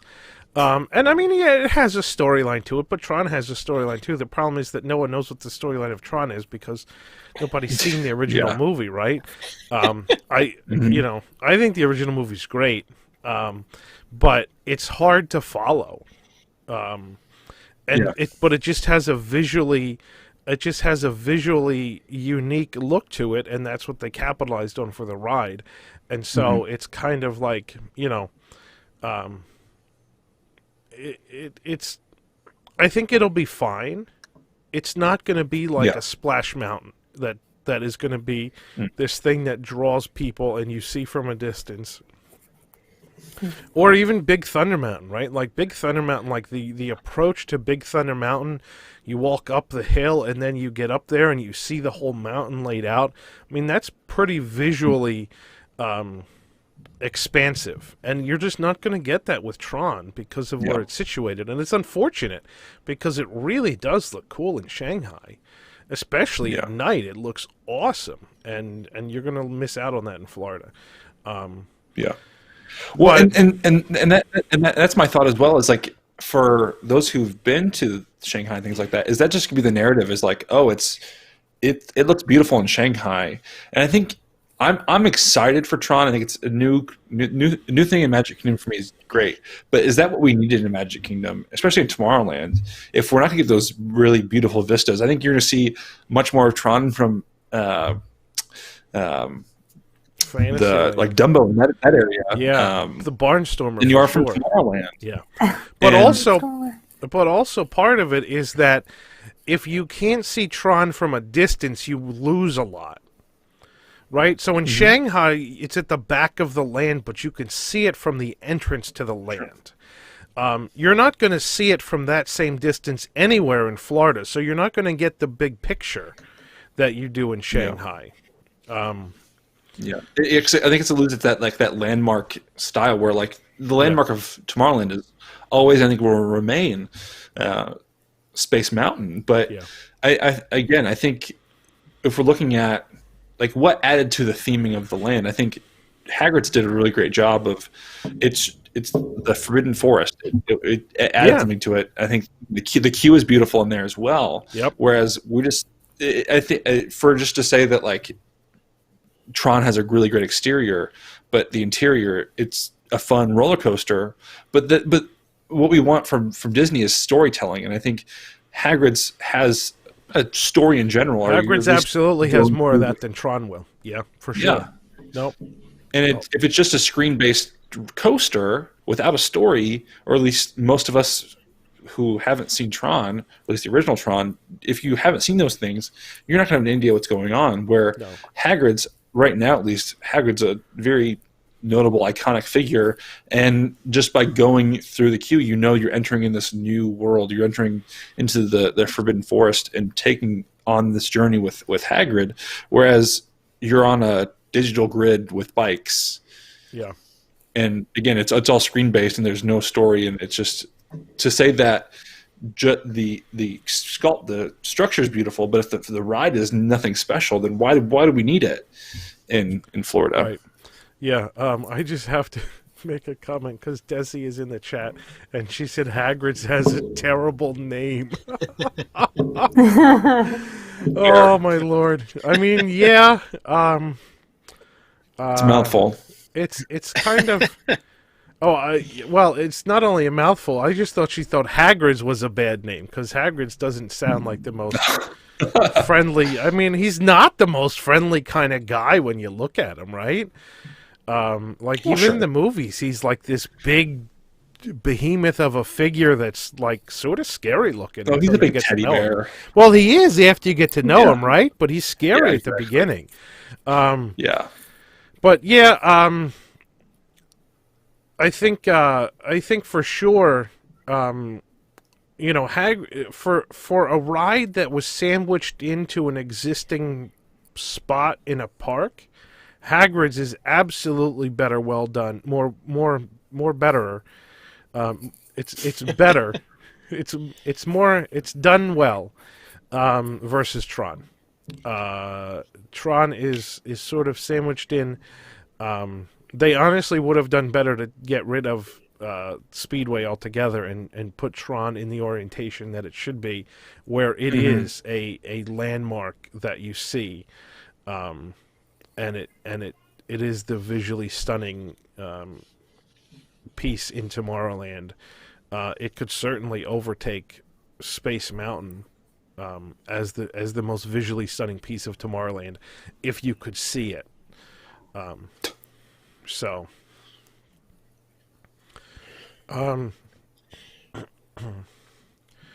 But then we wouldn't get Speedway commentary, K-Jack says. That's very true. Yeah, I love the Speedway commentary. That's very true.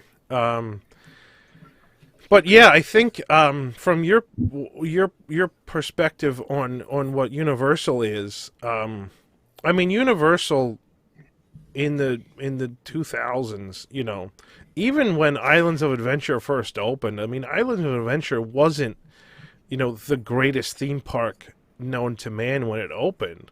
It was good. It was visually stunning. It didn't have a lot of amazing rides, I don't think. I mean, it had a log flume. It had a river rapids ride. It had a big steep log flume. It had, what else did it have? It had the Dueling Dragons coaster. And then it had like Doctor Doom's Fearfall, which is just a carbon copy drop tower ride. Spider-Man was sort of the headliner of the park at that point, because it was, even though it was screen based, it was a sort of new technology that they used very, very well, to very good effect. So to be honest, Islands wasn't a park with great rides, but it was very visually appealing, mostly because it was built by Imagineers. But it had some really inventive things. Like, it had Spider-Man, it had Poseidon's Fury, and people are all like, not everybody likes Poseidon's Fury. I think it's amazing because it's not something that you can experience anywhere else. It's totally different. It may not be the most exciting attraction there is, but if the most exciting attraction there is a roller coaster, those are a dime a dozen all over the place. Poseidon's Fury is something that's amazingly unique. And so, but then they put all of Harry Potter Land and spread it between the two parks, and now you've got a very compelling place that people know and love from the books, and they did a really, really good job with it. They did an amazing job with it, and now they're doing that amazing job with Jurassic Park. Like, Jurassic Park is my favorite movie, and I love going to Jurassic Park in Islands of Adventure, and I wish it had better attractions. River Adventure is fun, but it's not a great ride. But now they're getting Velocicoaster, and they're really, kicking it up a notch in terms of the theming and everything in that land, and I'm so excited. And Disney could do the same thing with Tomorrowland, like they could overlay all of Tomorrowland with this Tron sort of theme to tie it into the Tron coaster, sort of like Universal is doing a lot of theming and additions based on Jurassic Park in that land to tie it into the Jurassic Velocicoaster. But they're not. I mean, they're just sticking it in the back, and they're not doing anything else to the entire land. So it's that was always the thing, wasn't it? I mean, Universal was sort of like these weird lands that didn't relate to each other. I remember when I first went, when my cousin was working down there, and he literally was a team member for a long time, and he took me on all the rides and everything. And I remember he said when they did the Spider-Man ride, it was $1 million per car. The car itself was $1 million, and the ride system itself, they said they spent huge money on it. Yeah. And the idea was they had this master plan of down the road of like 5 to 10 years, as long as attendance grew, they were gonna do Harry Potter World, and then they had phases of that based on how the response was. Yeah.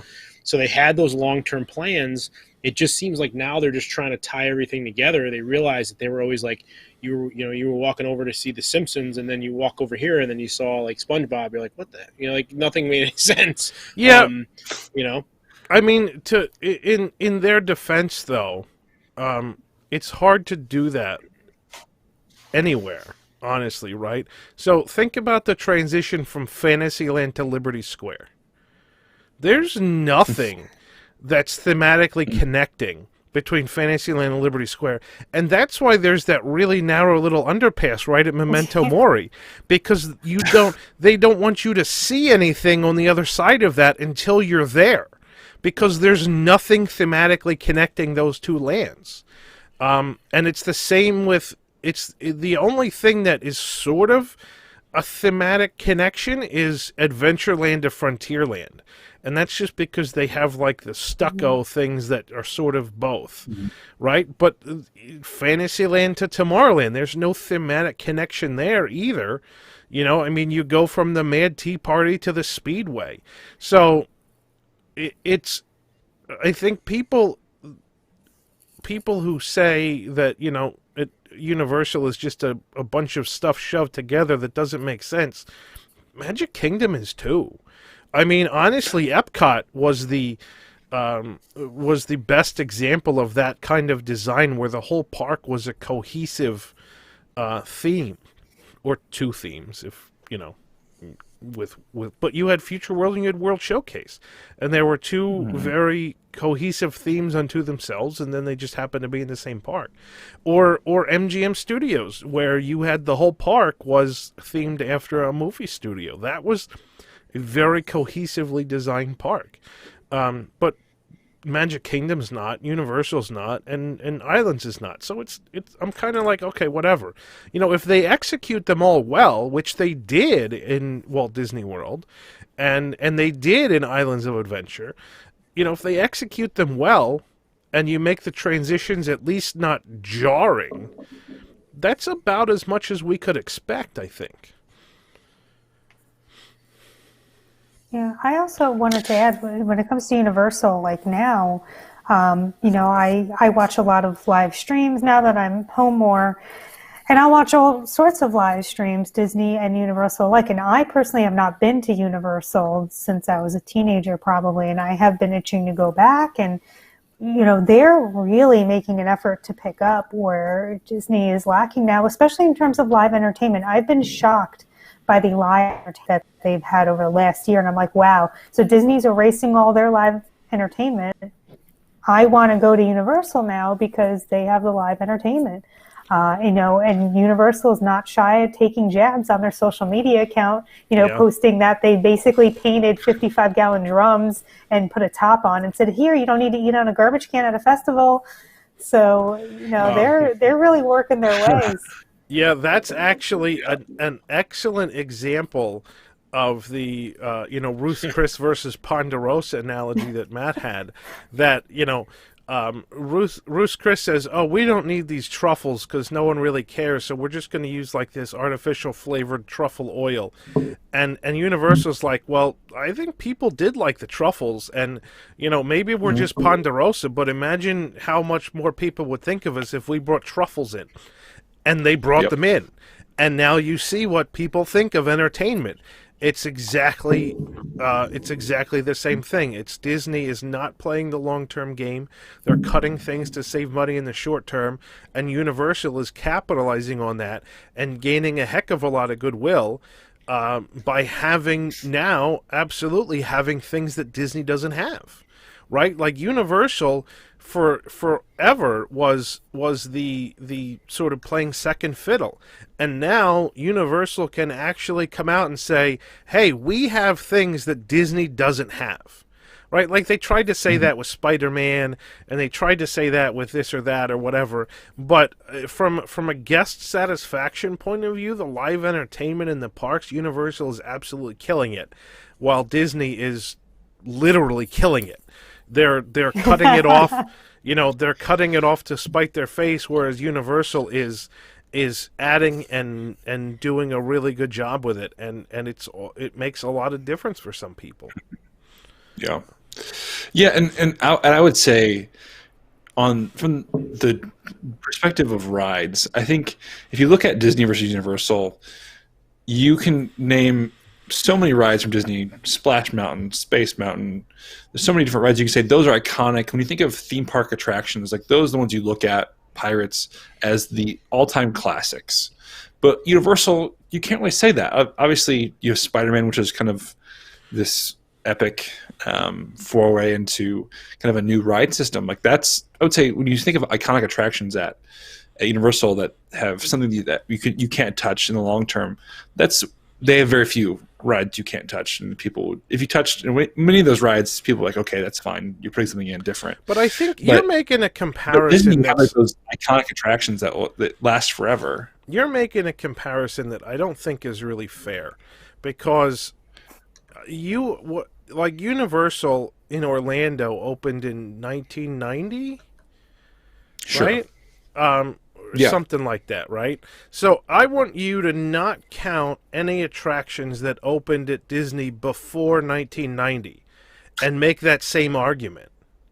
Yeah, no, and you make a really good point. And what was kind of going on there is that what Universal's lacking in iconic rides, I think they're doing much better in themed lands, at least new themed lands. I mean, they're doing better what they in did new with- themed rides too, Yeah, that's fair too. right? Like if Because you want to, the constant comparison.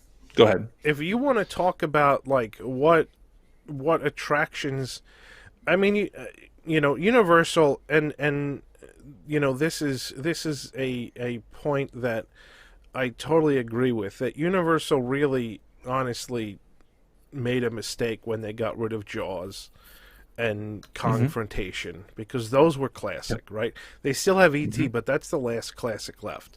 But Yeah. Jaws and Confrontation were classic attractions that they should have never gotten rid of. But then again, you know, you've got Disney getting rid of Great Movie Ride. It's the same thing. I guarantee you, 10 years down the road, people are going to look back and say it was a huge mistake to get rid of Great Movie Ride. I mean, people are going to look back and say it was a huge mistake to get rid of the Studio Tram Tour. And I think, I've said this before, my prediction is that people are going to look back and say Disney made a huge mistake cramming Star Wars into studios instead of building its own park. That's what they're going to say, because they took so much away from studios to do it, and what they put back into studios with the Star Wars land that they have is really not enough to make up for what they take away.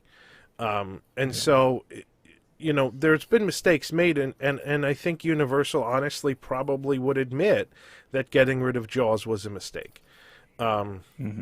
You know, and it might take another 10 years before, you know, I think Disney leadership would probably admit that getting rid of Great Movie Ride was a mistake.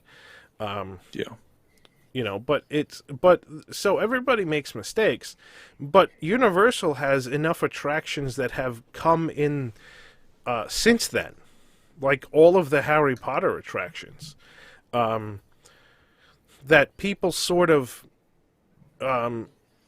maybe, not that they don't miss Jaws, but that they are satisfied that, you know, there are some superior attractions that have come since they lost Jaws.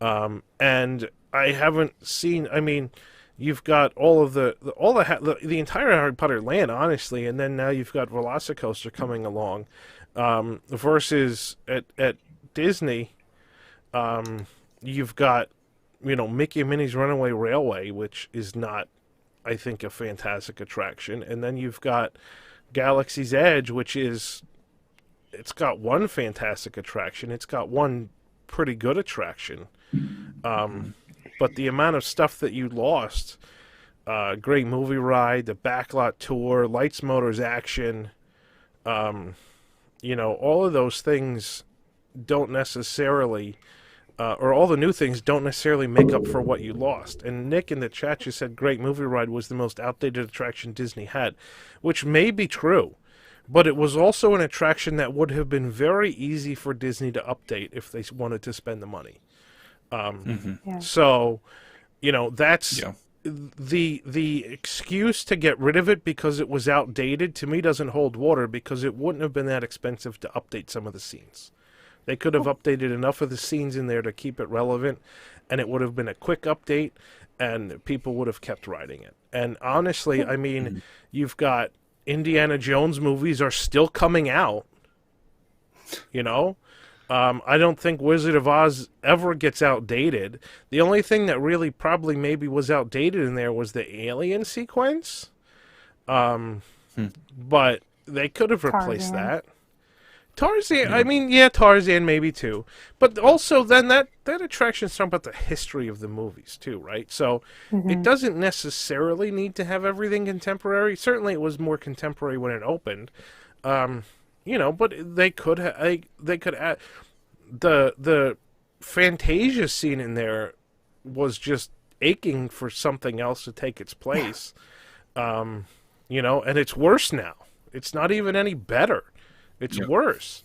But I think the overall problem that we're seeing both with Disney World and Universal is that, and maybe this is what you were alluding to, Jason, is that they're not adding rides that are similar in terms of like a C ticket. So like my mother, for example, she gets motion sickness pretty easily. And I feel like now in Hollywood Studios, she's got nothing, she went on Runaway Railway and she actually did go on rides, but she said they're one and done. She won't go on again. But the same thing with Jaws. I told her Jaws was gone, and she was absolutely devastated and said, I have no reason to go back.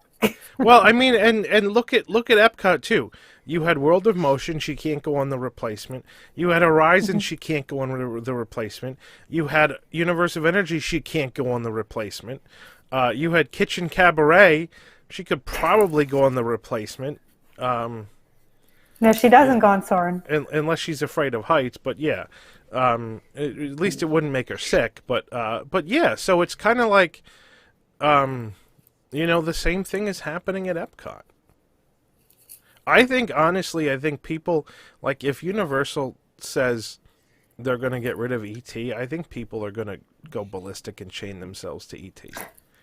Like, that's the last vestige of that park that is actually worth something. That's me with the land. Yeah, I think more people would chain themselves to E.T. Yeah. I mean, I would chain myself to E.T. But,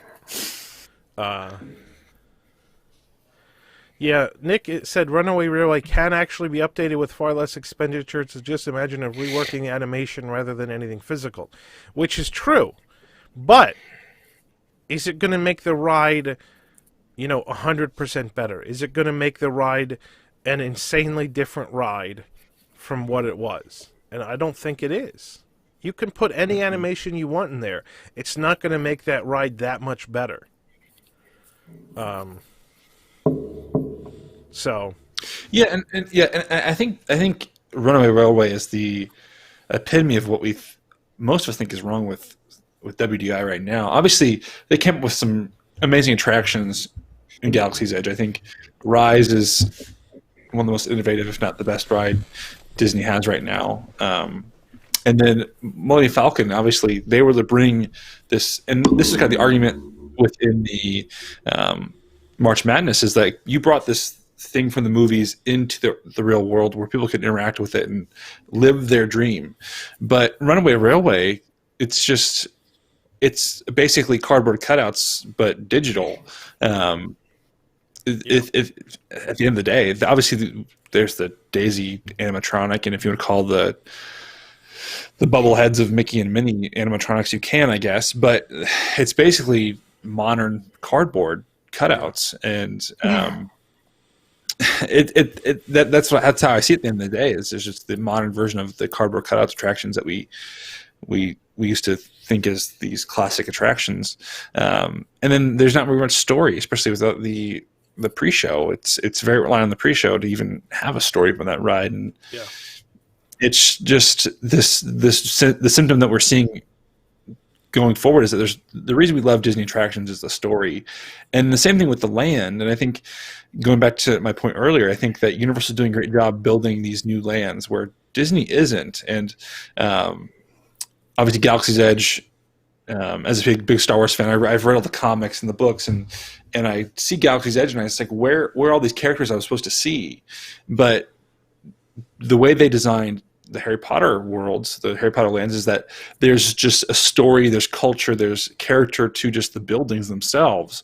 Where Galaxy's Edge, it's just basic Star Wars desert type architecture. I said this last week, that you can walk around in Harry Potter land and be impressed without going on any attractions. Mm-hmm. You can walk around in Star Wars land and it's kind of neat, but I don't think it's impressive. It's not like they brought a fictitious locale to the real world. They just invented something that's kind of like outer spacey and put it there. It's not anywhere comparable to Harry Potter Land. Even if they added the aliens and the droids, but there's QR codes, yes. Even if they add the droids they're supposed to have at Galaxy's Edge, I still don't think it'll be as amazing as Harry Potter Land. I want to address two things that people in the chat said. Where is it at? It's people are chatting too much and it scrolls off my screen. Chat's crazy. Somebody said that Disney lost the rights to the MGM movies, and that's why they had to change Great Movie Ride. They could have reworked plenty of the Great Movie Ride to use properties that they had the rights to. And I mean, Indiana Jones is obviously something that's coming. So I think there's plenty. There was certainly the ability to keep that ride the same type of ride, talking about the history of movies, and simply change the scenes that had to be changed. They chose not to do that, but they absolutely could have. And a lot of people are talking about Back to the Future at Universal, and Back to the Future is a ride that people are gushing about almost as much as they gush about Jaws.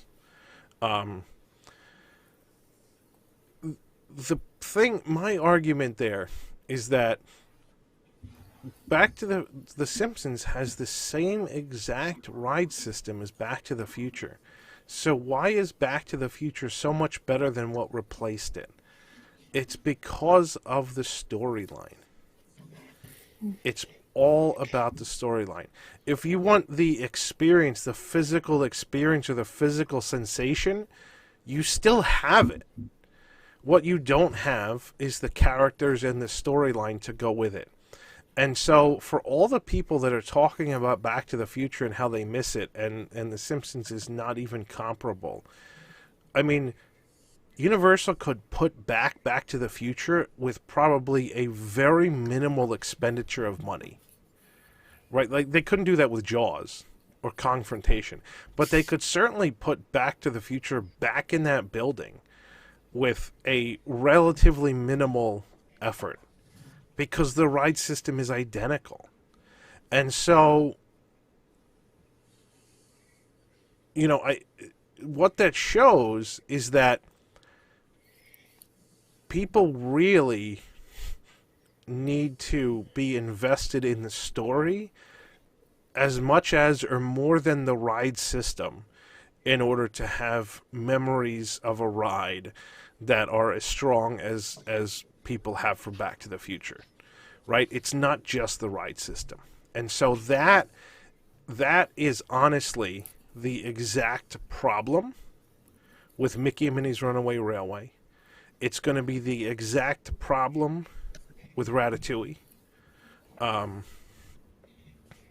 And it's the problem with The Simpsons as a replacement for Back to the Future, is the story is just not compelling enough, right? Mickey and Minnie's Runaway Railway story is unintelligible for the most part unless you see the pre-show.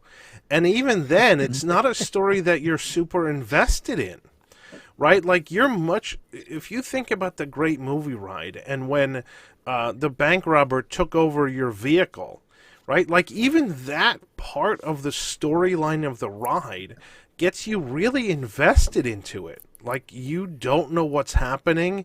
You don't know if the original cast member is going to come back. Like, you get really invested into it. You don't get invested at all into the storyline of Mickey and Minnie's Runaway Railway. If Mickey and Minnie's Runaway Railway had a storyline that you could get invested into and had real animatronics instead of modern cardboard, it would be a much better attraction. But it doesn't. It doesn't have a storyline that's compelling. Ratatouille is going to be the same. Ratatouille is going to have a storyline where you're running around under the appliances in a kitchen. Like, that's fun and all. but it's not a storyline that you're going to really get invested in. That's why Rise of the Resistance and Millennium Falcon, to some extent, work really well. Rise has a storyline that you're really invested in. Millennium Falcon does to some extent. But even Star Tours has a storyline that you're pretty invested in. And Ratatouille is not going to have that. And that's the problem with that's the exact problem with Simpsons versus Back to the Future, because the ride system is identical. So the only other thing that could explain the difference is the story. And so that's what people are going to be disappointed in. I mean, you can take a great ride system and make a terrible attraction out of it. Disney has done that many times.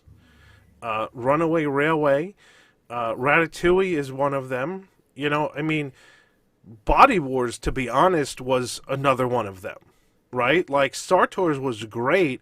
Body Wars used the same identical ride system and never had the crowds or the following that Star Tours did. Why? Because it wasn't a storyline that people got that invested in. And so I think Disney is missing a lot of that aspect of these new attractions. They're trying to design attractions that are going to be, you know, hip or edgy or appeal to the teens. But what makes an attraction a lasting attraction and a fan favorite is not that it's hip or edgy. It's that it has a storyline that people connect with, and they want to ride it again and again, and they remember it. And, you know, I went to Islands of Adventure in 1998, which was the first time I ever went there. And I only remember like two things from that trip, but one of them is Poseidon's Fury. Because there was a storyline with an attraction that was very cohesive. The storyline and the attraction were designed together, and it made sense. And it was an amazing.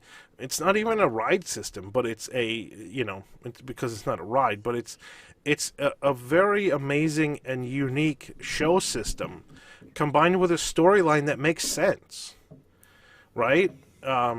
Yeah, Jungle Cruise, Smoking Stogie. So Jungle Cruise is a good example.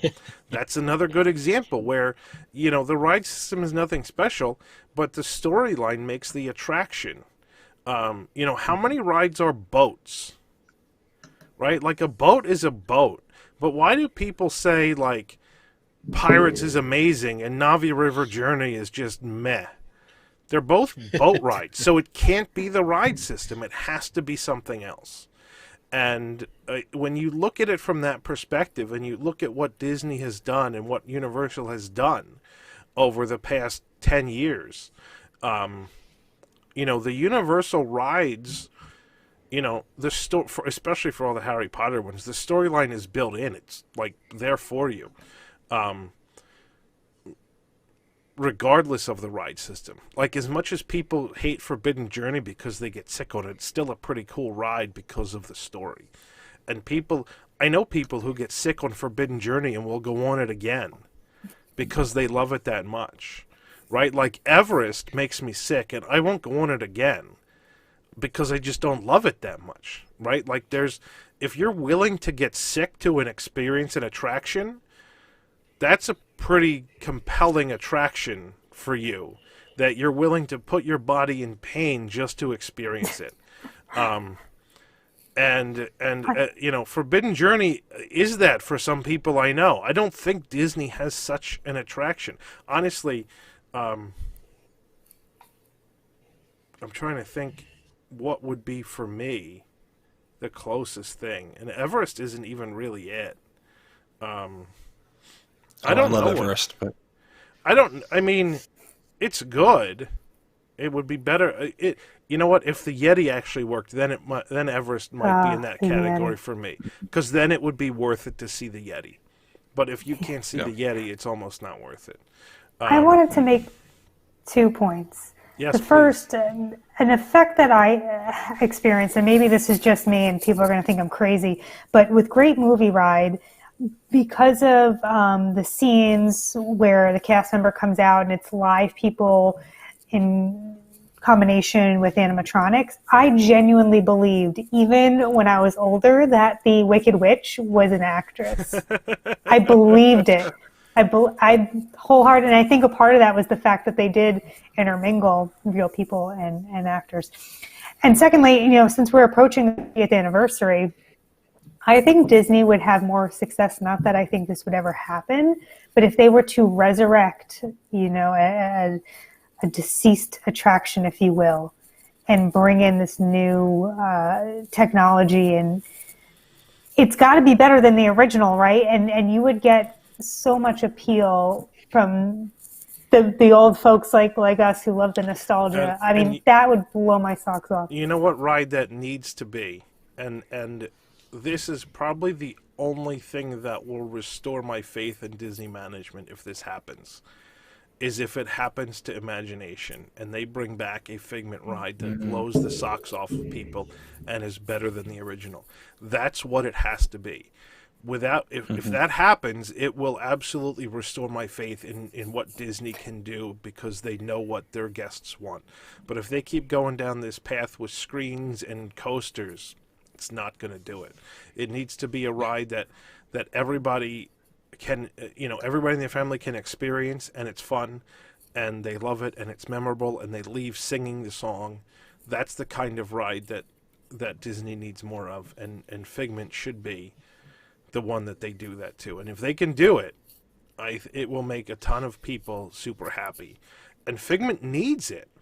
I mean, Figment has been on the overhaul list for a long time and keeps getting pushed back for one or other reasons, but it needs it. Let's see. So two things. Smoke and Stogie said that Space Mountain gives him pain, but he still rides it. Space Mountain is a pretty compelling argument for a ride that hurts you and you still ride it. In that case, it's not making you sick, it's making you physically in pain. But Space Mountain may be the closest for me too. All right, so we're already at 10 o'clock, and we didn't even get to the positive stuff, although I think some of Shannon's stuff was positive interspersed in the middle. But Brian asked me before the show if he could do a positive segment on a little story that he wanted to tell. So we're going to end the show with Brian's story as our positive segment, and then we'll sign off here. So go ahead, Brian. I'm going to turn it over to you. Okay, so I wanted to, I didn't know if people knew that there is a flag retreat ceremony every day at Magic Kingdom. So generally around 5 o'clock, sometimes a little bit before, sometimes a little bit after.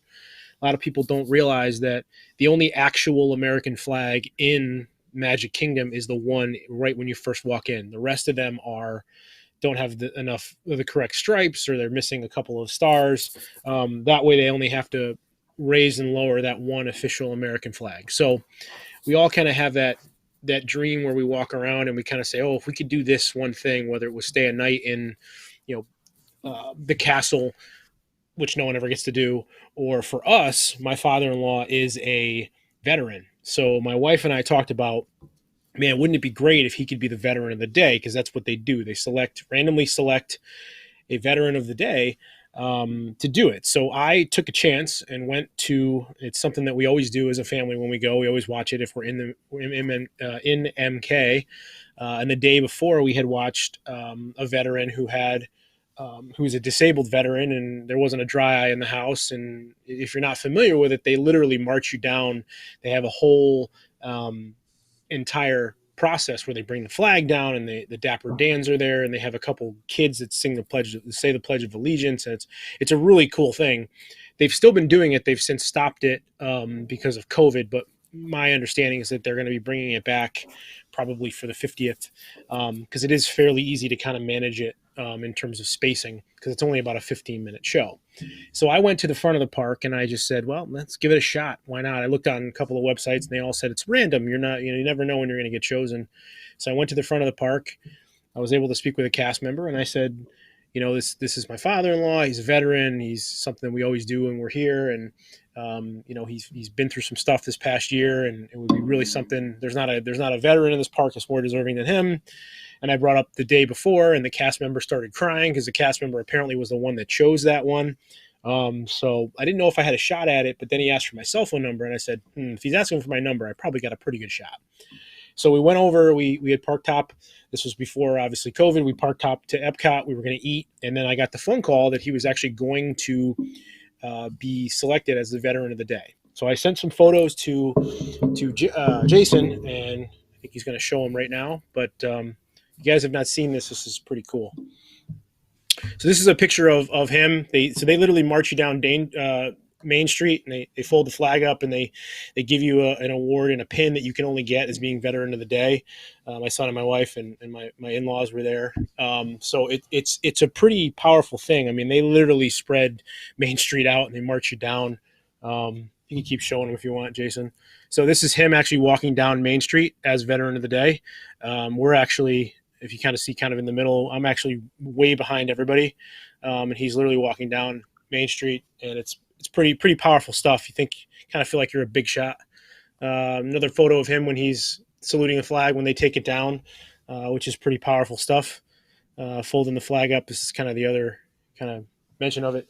And then what they do is when they walk you down Main Street, they kind of turn to the right, don't quite get to the castle, and they have literally almost a 3-minute. They have all the cast members and everybody, and random people come up and shake your hands and clap, and it's a pretty powerful thing. And this is him looking like John Wayne, but they give you the whole thing and the whole nine. And this was just one of our positive experiences that we had. So I thought positive issues. So I thought I would share that with you. That's amazing. That's really yeah. It's pretty awesome. I have a video of the entire thing. It's crazy, but so we the kids joke, oh, Grandpa's gonna have a parade now, so let's go down Main Street. And he had absolutely no idea we were doing it. So another thing, if you don't realize, there used to be a barber shop at MK where you could get your hair cut. And I was in the midst of trying to go on vacation. It was just one of those things I didn't have time to get to. So I said, let's get my hair cut at Magic Kingdom, which, again, they're not doing right now. But if you it's really super reasonable. It's like $15 or $20 you can get your hair cut. So I walked in there and got my hair cut mainly to try to keep him near the flag.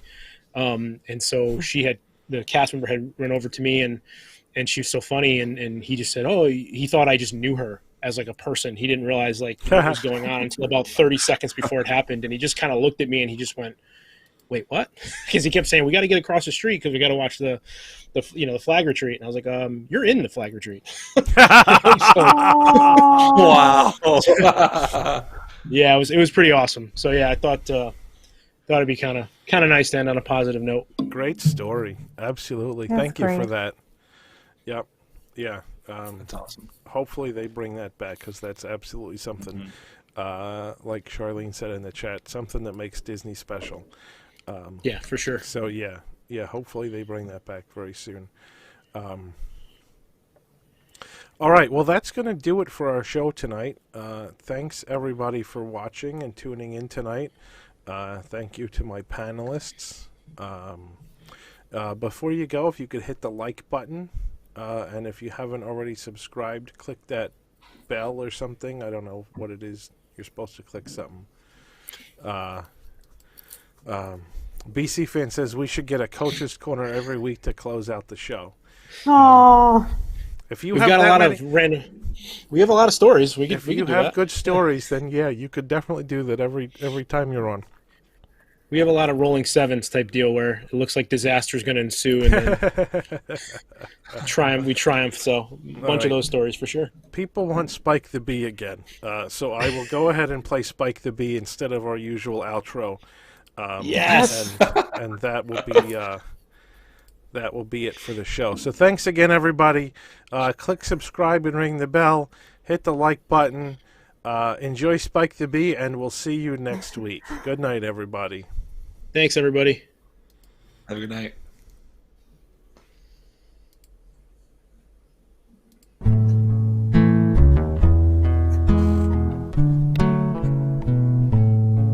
When I find myself at Flower and Garden, looking for some food to eat. Gotta get a spork with Spike the Bee. 58 pallets of unsold units standing right in front of me. Here for his 5th straight festival, Spike the Bee. Spike the Bee, Spike the Bee, Spike the Bee, Spike the Bee. Perfect for any food type, Spike the Bee. And while it's good for soup and chili, he's also perfect for poutine and Tupelo honey spoon bread, Spike the Bee. Plastic forks and spoons are wasteful, and they can't ever hope to be that versatile festival flatware, Spike the Bee. Spike the Bee, Spike the Bee, Spike the Bee, yeah, Spike the Bee. For blood orange margaritas, Spike the Bee. How do you meet that with a spork? Spike the Bee, Spike the Bee, Spike the Bee, yeah, Spike the Bee. Disney hopes you'll finally purchase Spike the Bee.